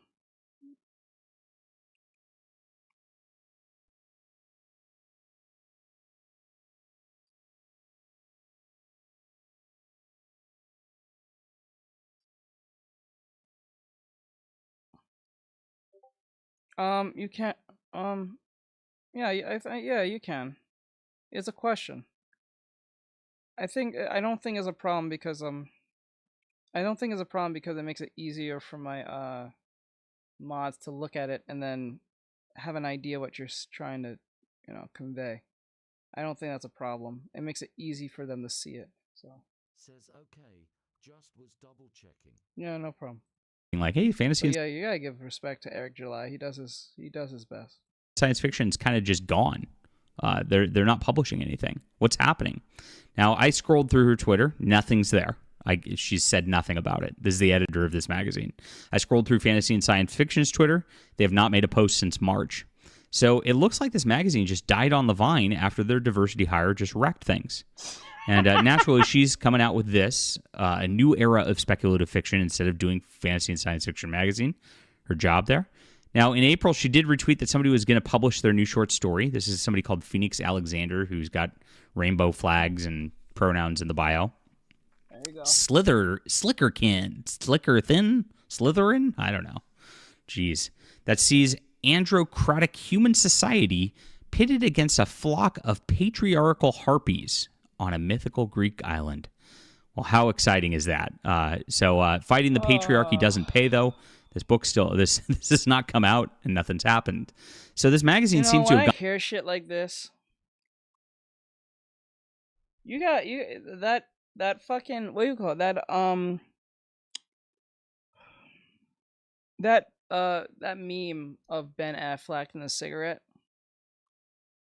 I think everyone has seen that meme at least one time. The picture of Ben Affleck looked like he's tired of the shit and he has a cigarette and he's standing outside his door of his house and he's just like, oh my god. Like, when will it come to an end? When will it stop? Like, when will this stop? Will this torture not come and just take me out? Like, take me out, please. Oh, God. When will it come to an end? When will it stop? Would love to know. Or that, I don't know if most people are familiar with that other meme with Lego Batman. I think he's holding a bad guy. I don't know if it's Joker or some bad guy. He's like, oh. He's like, oh, God. Gone by the wayside, and like I said, people in the industry have noticed. They've noticed it's just gone. It doesn't seem to be being published anymore. Nobody said anything. It just evaporated into dust, and nobody's talking about it. And that's what's happening with all these classics in science fiction. Just nobody's talking about it. We talked about the Science Fiction Writers of America, SFWA. Just they're imploding because nobody's volunteering there anymore. They've all courted the woke agenda. They've all tried very, very hard to virtue signal skin color, their politics, all this stuff. I made a post earlier today about another magazine that I've seen on a stalwart out there in the industry, and they're posting this as their like selling point. They look like they hit the mark. Well.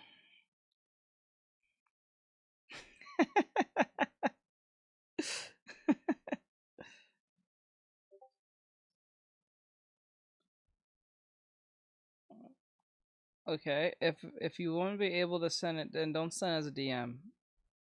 Send a DM to, maybe send a DM to the mods, but don't. Did you send it to the mods? Not to me, right? You're not supposed to do that. I can't see it right now, but like, make sure to send it to the mods next time.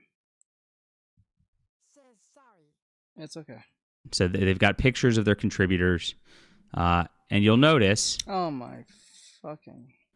No white males, right? Mm-hmm. And so it's not just like representation matters, because I mean you'd be representing like whatever percentage of the population are white males if you did that. Every magazine is just representing this smaller and smaller demographic of people, trying to virtue signal towards I guess black queers out there, or people who want to clap for black queers. And there's just nobody out there who wants to buy this stuff. And there's actually probably not even enough. Actually, I know this is a fact. There's not enough black queer authors out there to actually fill these magazines, because there's just not enough of the population who's writing to do that, like even at a professional level. So you're just killing your own brand. You're killing everything with this diversity, equity, and inclusion stuff. They don't care. Never once bring a person like. They don't care. I have come to this conclusion that they don't care. Even if they go broke, I think when an ideology takes over, if it takes a good hold, it will hold. That's what makes it scary. That's what makes ideology scary. If it's effective enough, it will hold, no matter how bad. And since they're not really facing anything like dangerous in their lives, they'll hold to it to the very end. Another one. Jesus Christ, another fucking ant. Oh my God. Like this into your organization. She's made her entire career off of race baiting, from what I've researched. And this is par for the course for the industry. You're seeing it. This is exactly what's happening at Marvel, at DC, in Hollywood. Everybody's trying to replace, people who are actually productive and people who are actually talented, like CeCe Finlay, with this kind of nonsense. And it never works. It just kills everything. All right, leave a comment down below with what you think about this. Hit the like and subscribe button.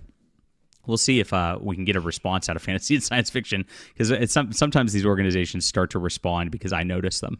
It's really funny. And check out Colony Launch. Like I said, new audiobook out. I've been trying to get an audiobook of this made for a couple years. Really appreciate you for being there, and thank you for reading. You guys are amazing. We'll be back soon. I'm gonna end up scrapping this project again, because it's just not my standards. I'm gonna do a quick line art on this thing, but while I'm doing that, we're gonna watch the anime thing I mentioned earlier. That'll be our last video, which will be now. Oh, like, subscribe, share, follow, comment to Don Del Arrow. I think that's the right term. I'll put his link in the descriptions, everything in the bottom if you want, and all that great stuff. And I'll see you guys in the next one. Okay, we're in the last and final video. I'll look more into this. We're in the last and final video. So, where did that ant go? That motherfucker was huge. I'm gonna destroy him. Like to watch your video. Okay, I'll save this one for tomorrow. Well, because we'll do the Dead Man Wonderland video tomorrow. Because I'm a fan of Dead Man Wonderland. It's kind of sad that shit died off the way it did. I think it went the same way as like how the anime Gangster went out. I think lack of funding or what the fuck. I do not trust Kamala Harris. That bitch can grow wings. Yeah, we're gonna do a video tomorrow of Dead Man Wonderland. All right, so this is the mangaku. We actually did a video, one of his videos, pretty recently. So this says underrated mangas with Olympic aura. So I don't know. This is a sports video on manga or anime. Is it anime or manga? It's mangas. Oh yes, come here. Hold on.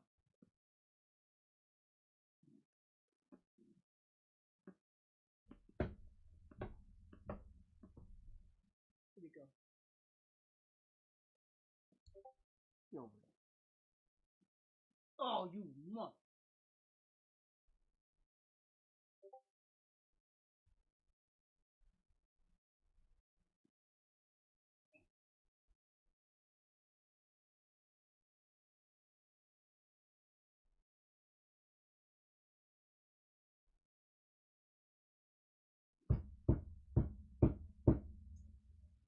All right, this is this is from the mangaku. So this video is about sports anime. I don't know if that's something that anyone wants to listen to because I know that sports anime is not the most favored of things. Most cases, except like haiku, but that's different. You know what? Fuck it. We're not gonna do that one. We're gonna do this one. Because I know for a fact, well, we could do that one. You know what? This will do. We'll do the video. If the video is going to be good, I'll make it into a video. If the video's ass, I'll ignore it and move on to the next video. Just in case that this is ass. And I'm not saying the video's ass, just if it's boring or it doesn't really strum up a lot of talking points or anything. Professional athletes a lot of times sacrifice everything to pursue their dream. Oh, let me just restart this. This is from the mangaku. This is basically underrated mangas that are with Olympic aura. So it's just sports anime pretty much. Professional athletes a lot of times sacrifice everything to pursue their dreams. From social gatherings to even hobbies. If you want to be at the top, you must behave like it. Today we'll talk about a couple of underrated sporting mangas that represent much more than the love for the sport. Today we'll talk about mangas with Olympic aura. I'm taking shots at the enemy. I'm gonna make it to the top, leave a legacy. If I got something to say, you better let me speak. Turn it up a new degree, bitch, you ain't seen anything. I love sports since I can remember. The thrill of the competition, the idea that you must not only have a... I'm not gonna lie, I kinda made that epic, so I'm kinda hyped. I hope these are just as hyped. Those were some hype panels we just saw there, so let's hope. Better physical performance, but a mental one too, really enticed me to watch and practice some sports. I tried judo, karate, swimming, tennis, but I really found myself in volleyball. Volleyball is a passion of mine till this day. At some point, I really wanted to go pro, as I'm very competitive and I performed really well not only in scholar tournaments, but in federal competitions and college tournaments here in the state of São Paulo. Those experiences really gave me just a tiny glimpse on what you need to do to become a pro. The idea started to fade when I understood all the obstacles that a professional athlete must face. From an outer perspective, you would say that being born in Brazil is good if you want to be a professional volleyball player, right? But boy oh boy, that ain't true at all. The road for financial stability as a rookie athlete is very long and tricky. Everybody that aims at being a pro has the idea that they need to have this perfect body, and that's not wrong, but I must say that this requirement is the smallest of problems. From my experience, what you really need as an X factor is a prepared mind. The perfect body is only a differential if you outperform the other competitors by a mile. If you are competing, it is presumed that you have a good body and a competitive drive. But having a resilient and focused mind is not for everybody. I saw a lot of people with amazing potential giving up their dreams because of many obstacles. I wouldn't say that I had amazing potential, but I'm included on that group of quote-unquote sport dropouts. And I don't think it was something bad at all. It was just not for me. Today's video is to praise and magnify all professional athletes in the world, as I firmly believe they should get all the respect and prestige they deserve. They're actually heroes, you know? At least for me. So leave a like and subscribe if you enjoyed the content, and let's start this. First and foremost, what exactly is an Olympic aura? Olympic aura to me is something that transcends the competition. It's when the athletes are not only chasing the first place, but are actually pursuing eternal glory. Eternal glory? Aren't you exaggerating, Mango? Actually, no, my friends. Have you seen some of the best Olympics moments ever? There are rivals who laugh together, opponents that help each other, and many stories of overcoming obstacles. The Olympics, for those more connected to sports, is not the most difficult and disputed championship, but it is the one where history is made and prestige is achieved. The Olympic medals resonate louder with our spirits. It is much more than winning. It is about glory. It is about winning fair and square. If the medal is achieved in a non-sportive way, it becomes just a hollow piece of gold. I've separated some mangas that are aligned with this concept. And as I want to bring some mangas that deserve more attention, I have some quick honorable mentions of mangas that are well established but that have the Olympic aura too. My favorite being Haikyuu, Ping Pong, Prince of Tennis, Hajime no Ippo, and Slam Dunk. Actually, talking about Slam Dunk, we have the first manga I want to mention here. From the same author, we have a masterpiece. I'm talking about Rio.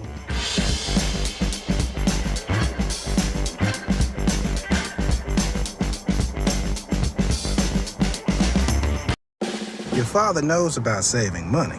Everything I'm wearing, I've had since boot camp. And I just saved on my car insurance. Overall, Rio is a powerful and moving manga that goes beyond sports. It explores the human spirit's resilience and the journey towards finding oneself amidst life's challenges. The story delves into the lives of three young men connected through their involvement with wheelchair basketball. That's right, a theme that is not explored at all in the manga industry, which the grand Takehiko Inoue gave attention in a beautiful way, not only with his art, but with its intricate plot too. The story centers on three teenagers: Nomiya Tomomi, a high school dropout, Togawa Kiyoharu, a former sprinter who now plays wheelchair basketball, and Takahashi Hisanobu, a These are like grown-ass men. Popular leader of the high school basketball team. That's a high school student? Holy shit. Who finds himself a paraplegic after an accident. Rio features a cast of characters marginalized by society, but all united by a common passion, a desire to play basketball with no place to play it. Nomiya, being a high school dropout, sees no future for himself. Togawa, with his difficult personality, often finds himself in conflicts with his own teammates. And Takahashi, once a popular team leader, now finds himself unable to move from the chest down. Ryo also addresses the reality of physical disabilities and the psychological struggles the characters face. They gradually break through their own psychological barriers bit by bit. While basketball is a significant part of Ryo, greater emphasis is placed on character development. Takehiko Inoue is just as interested in exploring the characters' pasts, their inner worlds, and their attempts to achieve something in life as he is in depicting the sport of wheelchair basketball. Ryo is a masterpiece and you should really check it out. The attention to details and character building / development is simply out of this world. Now this next series I want to recommend got me by surprise some years ago. I did not expect a manga about badminton to be this intense and deep. The next manga we'll talk about is Hanebado.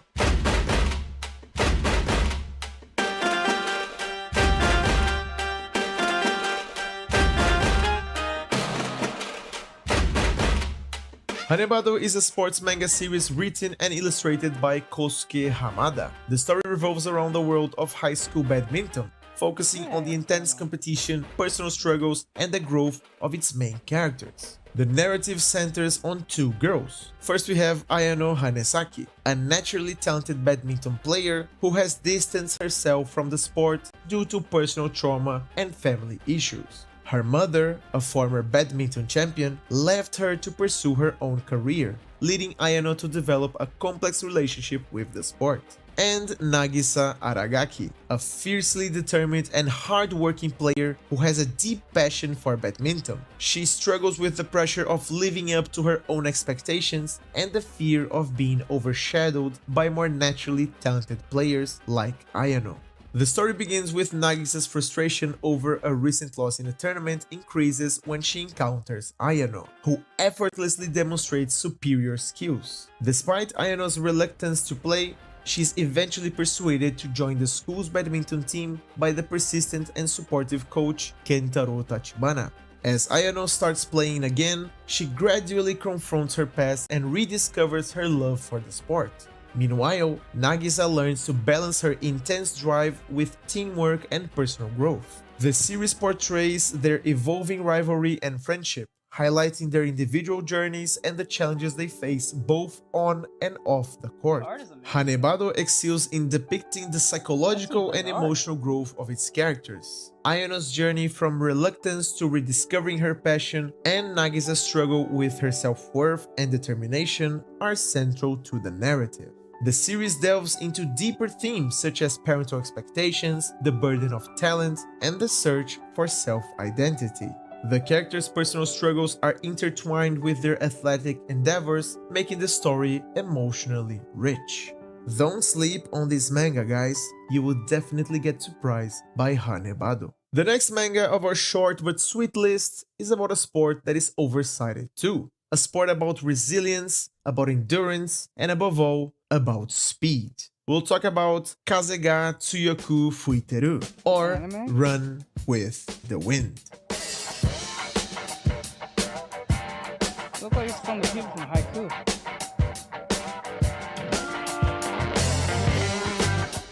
Run with the Wind is a manga series written by Shion Miura and illustrated by Sorata Uno. The story centers around the theme of long-distance running, focusing on the personal growth and camaraderie of a group of university students as they strive to compete in the Hakone Ekiden, one of Japan's most prestigious relay marathons. The story begins with Kakeru Kurahara, a former elite high school runner who is caught stealing food due to financial difficulties. He is rescued by Haiji Kiyose, a charismatic and determined fourth-year university student, who convinces Kakeru to live in his dormitory, Chikusei So. Kakeru soon learns that Haiji has an ambitious dream: to form a team of 10 runners from the dormitory and compete in the Hakone Ekiden. Initially, most of the residents of Chikusei-so have little to no experience with running. Despite their diverse backgrounds and different levels of athleticism,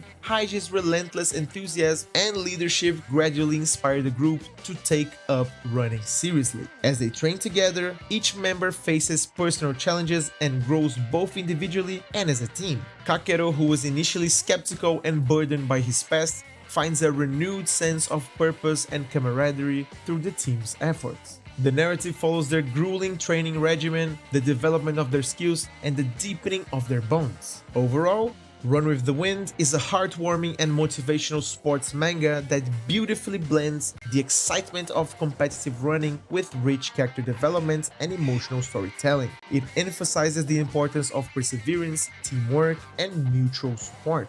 The characters' dedication to overcoming their limitations and working together to achieve a common goal is really inspiring. A manga with true Olympic aura. And to finish our list, I saved a special manga to me. I've never been too fond of soccer in general. I like to watch it here and there, but I never engaged too hard with it. But this manga here is the best portrait of soccer that I've ever seen. And on tops, we can feel the Olympic aura from its pages. We'll close this video by talking about the best soccer manga to me, Aoashi.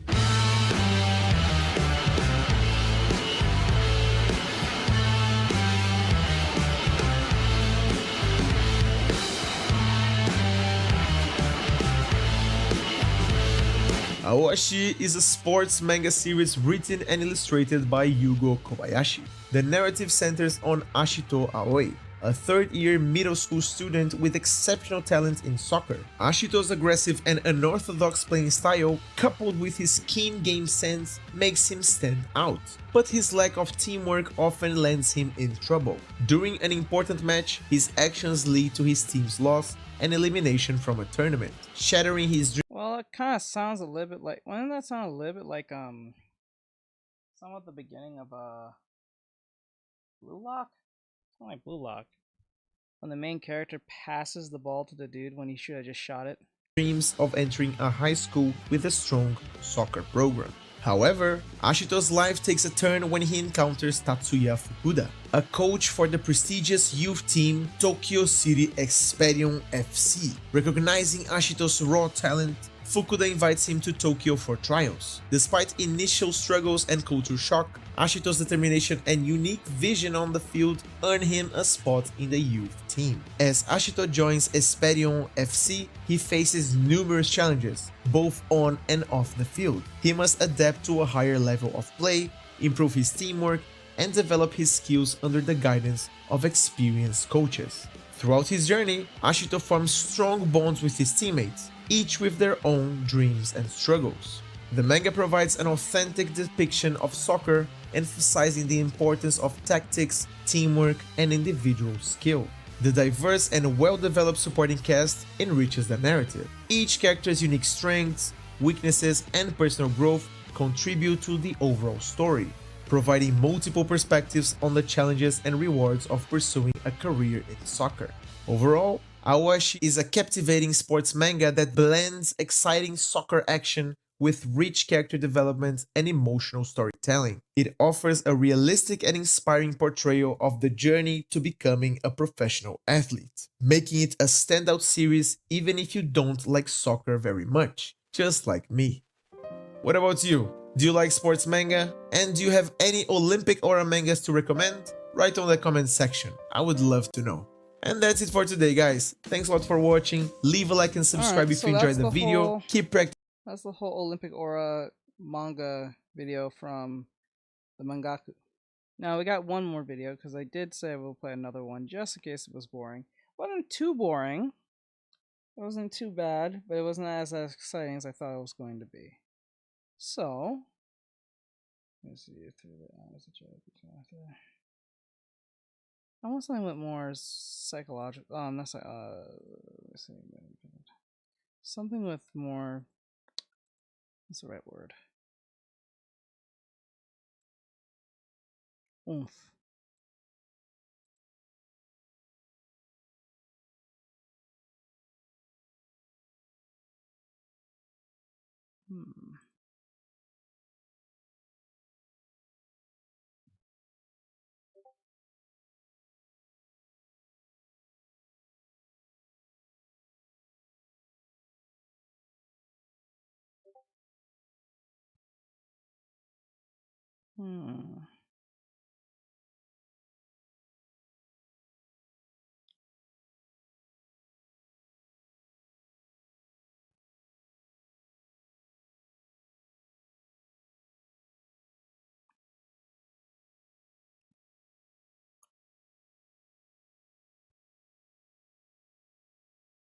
Okay, so we'll go with.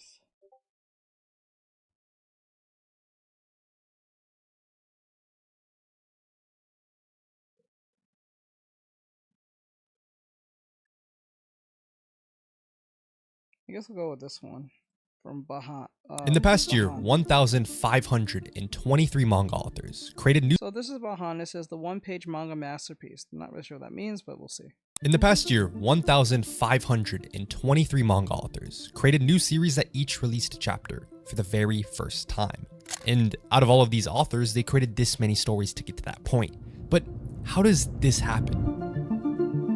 How does someone take that first step towards becoming a successful manga author? And it only took me reading over 1,000 different stories to realize that answer might be contained in something as short as a couple of pages. Now, how does it all start? To answer that, let's look at one specific creator. This is Takeru Hokazono, someone who's new to the manga game but is becoming an emerging presence with their first series, Kagurabachi.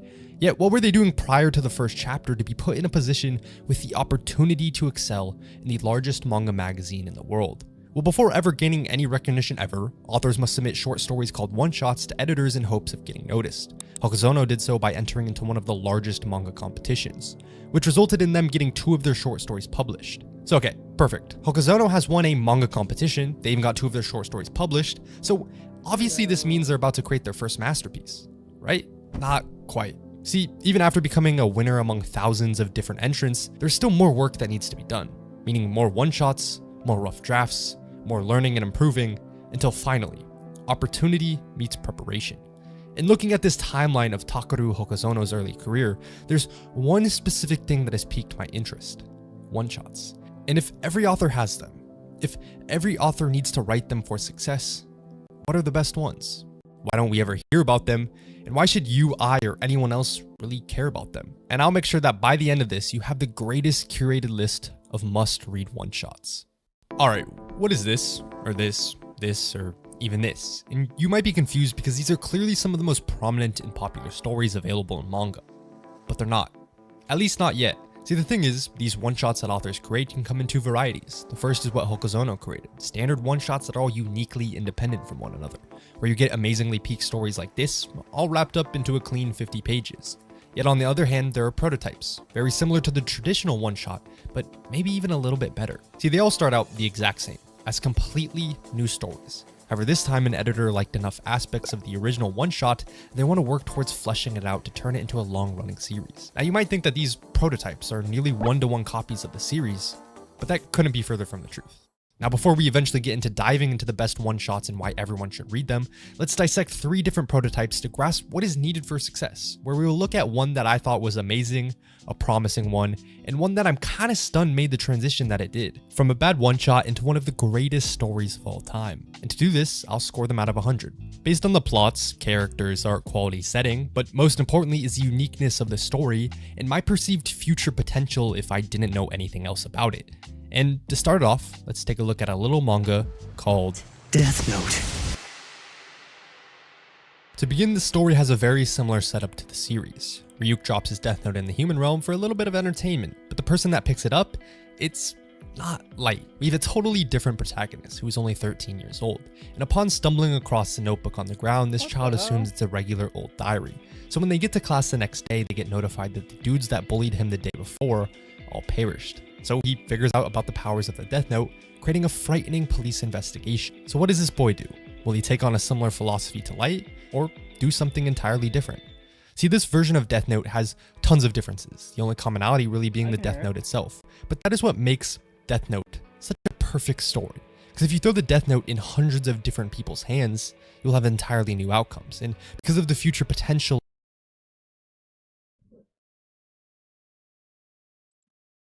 something entirely different. Entertainment. But the person that picks it up, it's not Light. We have a totally different protagonist who is only 13 years old.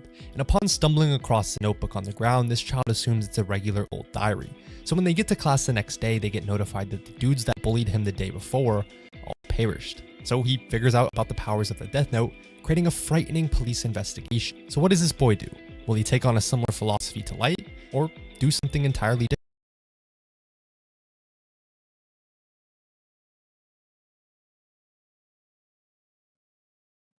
different? See, this version of Death Note has tons of differences, the only commonality really being the Death Note itself. But that is what makes Death Note such a perfect story. Because if you throw the Death Note in hundreds of different people's hands, you'll have entirely new outcomes. And because of the future potential and uniqueness, it easily gets max points. As for the plot though, they introduced a new power I wasn't really a fan of, so I bumped down the score just a notch. Similarly, the art is pretty superb. Like, this panel exists in a one-shot? Gotta give it near max points. But I do think that this guy is not as compelling as this guy, so I give the characters a 16 out of 20. And the setting is nothing special, so I'll just give it a 7 out of 10, which means that Death Note got a score of 91. And I think that makes perfect sense. The concept alone is so compelling that no matter the scenario, it would probably be a good read. Now the next prototype is very interesting, because it's honestly unlike any of the other one-shots I read for this video, and that's because of two things. Yes, I put myself on mute because we're doing a reaction. Let's see, we're doing reactions right now, so. First, the lackluster art quality since the author was still just learning how to draw essentially, combined with the unrivaled future potential created from the uniqueness in the setting. And the story I'm You guys cannot hear me.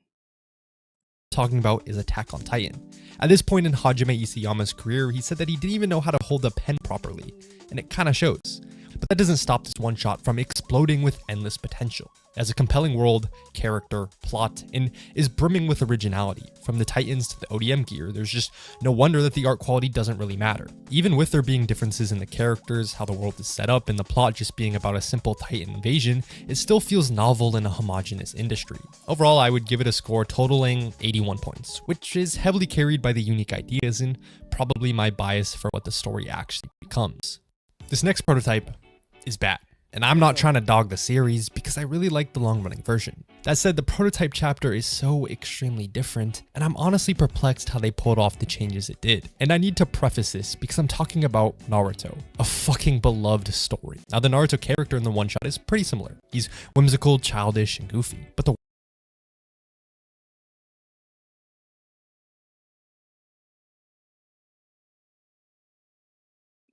world, story, power system, and literally everything else around him is drastically different. It starts off with Hiruzen lecturing Naruto, giving him a goal to make a single friend, and that's what the entire pilot chapter is based off of. But when he gets there, he encounters a jaded drunkard, and needing to take him back to his place, he meets his artist roommate, where there is this heist and then everything is blamed on Naruto, and then the rest of the story is just him running around trying to prove his innocence. Like, it doesn't make any sense how this is Naruto and how this became Naruto. Where this falls out of line for me is that there is no emphasis on the unique elements that make Naruto what it is. No interesting use of jutsu, no understanding that there's a complex broader world out there that feels alive, no compelling deep set of characters that make you feel the depth of the story, and the relationship that is created from the drunkard and Naruto feels more forced and unnatural than trying to make a move on your first girlfriend. Ultimately, the score of this one shot alone is a 67, with the only meaningful character being Naruto himself, and everything else just not really clicking with me. Besides the art, of course.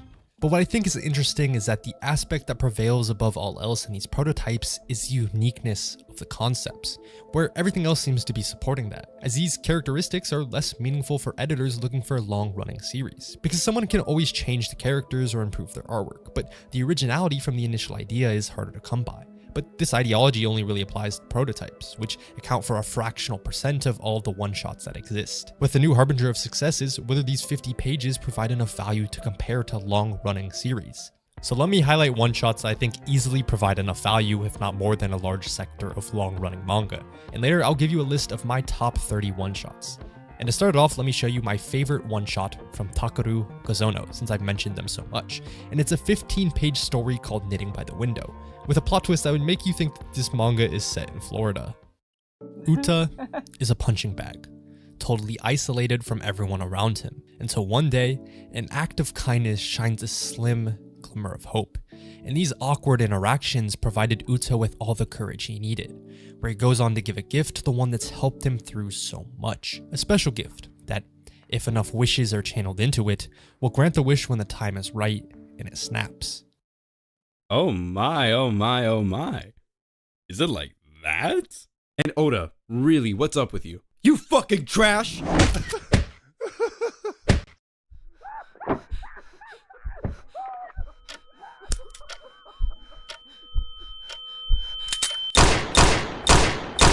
gun come from? Wait, is that from the Wish? Now, if you've ever wondered how I've created some of these animations such as this, there's a very useful website called Tuna that you should check out. It's actually made by someone I know, and I really respect what they're doing, as this upscale tool is something I frequently use. And there's also this cut and fill tool that makes it really easy to grab characters for part of my videos. But honestly, Tuna is just a cool hub for everything manga animation. You can see so many other people's amazing work that is honestly way better than anything I've ever made. You can try using the features right now at Tuna, and if you want some more access, you can use my link in the description. I'd appreciate it a lot. Now, to give you something on the completely opposite side of the spectrum, let me talk about Inio Asano, as I've always wanted to read Goodnight Pun Pun, but I'm scared to. Because if you don't know, it's apparently the most fucked up story that makes everyone bawl their eyes until they feel hollow inside, and I'm just not ready to be shattered mentally. However, by binging Inio Asano's one-shots, I can still understand him. I can still read his raw, uncomfortable portrayals of youth that make him the legend he is, and even find a 10 out of 10 emotional story that kind of broke me. Service Area is a simple story about a man who lives in Tokyo, and he finally decides to take his girlfriend to visit his parents that he hasn't seen in a very long time. When they arrive at his parents' house, he and his father silently sit down to watch a New Year's TV show and begin to talk. That's it. But the realness really hit home for me. Likewise, you can always find one-shots from authors you adore to fill that yearning you have for their work. For example, if you love Kentaro Miura's Berserk and just want a tiny bit more, the original prototype can give you all that you love and show you where it originally started. Personally, I think Tsubasa Yamaguchi, the author of Blue Period, writes some of the greatest character dramas in manga, and this collection of one-shots is utterly enthralling. From Tatsuki Fujimoto to Naoki Urasawa, you'll be eating good reading one-shots from all-star level talents in the field. But well-known individuals aren't the only ones creating must-read short stories. You can find the sneakiest hidden gems that later become long-running serialized work, such as this. The original one-shot for it came out in 2020, with it getting a series adaptation in 2022. And I remember reading it when it came out and thinking, holy shit, these guys look cool. And what they do is whatever you want them to do. They're a jack-of-all-trades duo that'll do whatever job you pay them for, which gives it the ultimate freedom to tell whatever stories it wants. And from the character designs, background art, and action sequences, this is top-tier stuff. And it's the type of story that is very character-driven. Since it's so free, it heavily relies on the attachment it's able to create from the characters, and typically I love that, especially when they have unique designs and personalities like these. Currently, the series version has about 20 chapters, and I'm excited to see where it goes next. But what makes one-shots so unique is the exploration of novel ideas, such as in this. What if you could wish for anything and have it magically appear before you? What would you want? Wealth, fame, power? How about new sneakers after noticing a hole in your current ones? Pretty awesome, right? But there's a condition. You can wish for anything, however, it will disappear after a single day. Now, how does this change things? You still want that pair of realistic model feet? Maybe not. So what do you wish for, if anything at all? This is what Locker Room is all about. Altering this guy's life, but is it for the better or worse? An idea like this would never work in a long-running manga, but in a short story makes it beyond intriguing. And it's only done in 32 pages. Now let me tell you about Tokidoki, a story I'm surprised was so enjoyable. This girl suffers from a disease that shortens her lifespan, where she knows the exact amount of heartbeats she has left to live. And if you were in this scenario, what would your course of action be? Try to minimize your heart rate to extend your life as long as possible? Or try to experience everything you can while you still have a chance? For Hatsu, she was totally set on just trying to live, making her life stretch out just an inch more, until a fateful encounter with this guy, transforming her life around to acquire all of the life experiences she missed out on. And in this one shot, you experience some nice heart-beating moments, but of course it's never that simple. But there are more one-shots than I could ever cover in such a short video, so I've created different categories of great one-shots that you should read. To start, here are my 10 greatest one-shots that everyone watching must read. And at the top are 2 one-shots I haven't even mentioned in this video, Goodbye Eri and Look Back. These are probably the most well-known one-shots, which is why I've refrained from discussing them. I think they're better than waking up from one of those naps where you don't even remember what day it is. So clearly you gotta read them if you haven't already. The rest of this list is ordered sequentially based on my enjoyment. I want to give special attention to Tempest by Inio Asano, this one, and another one that's a little bit odd and might be harder for some to read. Now for the other categories. The heavily dramatized ones are led by literally any Inio Asano one-shot, since they're all at least a 7 out of 10. It can be perfection if they click with you. Here are some of the better prototype chapters I haven't mentioned yet so far. Finally, here are another 5 one-shots that I really liked, but couldn't fit into any of the other lists. Learning about all of these one-shots in general has been eye-opening. Who knew that there could be this many stories worth reading that not a soul is mentioning? Authors write one-shots non-stop, honing their craft until they're able to get the breakthrough that they're looking for. See, after analyzing 40 different authors, I found that they published on average just over 4 one-shots before getting their first major series. And this isn't even considering one-shots that never see anyone else's eye. But not only are they the foundation of authors' career, but they're a milestone. They're used as a marker to see how far authors have come. Time and time again, authors will create more one-shots after achieving success with their first series. And this is where the best of the best stories come from. When authors have complete liberty to create whatever their heart desires without being constricted by editors, series, or fans. And sure, these stories may only take up 20, 50, or 100 pages, but every line, panel, and speech bubble is worth 100 times the weight, possibly leaving a lasting impact, resonating with you long after it's been over. Thanks for watching. If you liked, why not subscribe or check out my other videos? Alright, that's the end of that. Like, subscribe, share, follow, and comment on all that great stuff. Guys, is gonna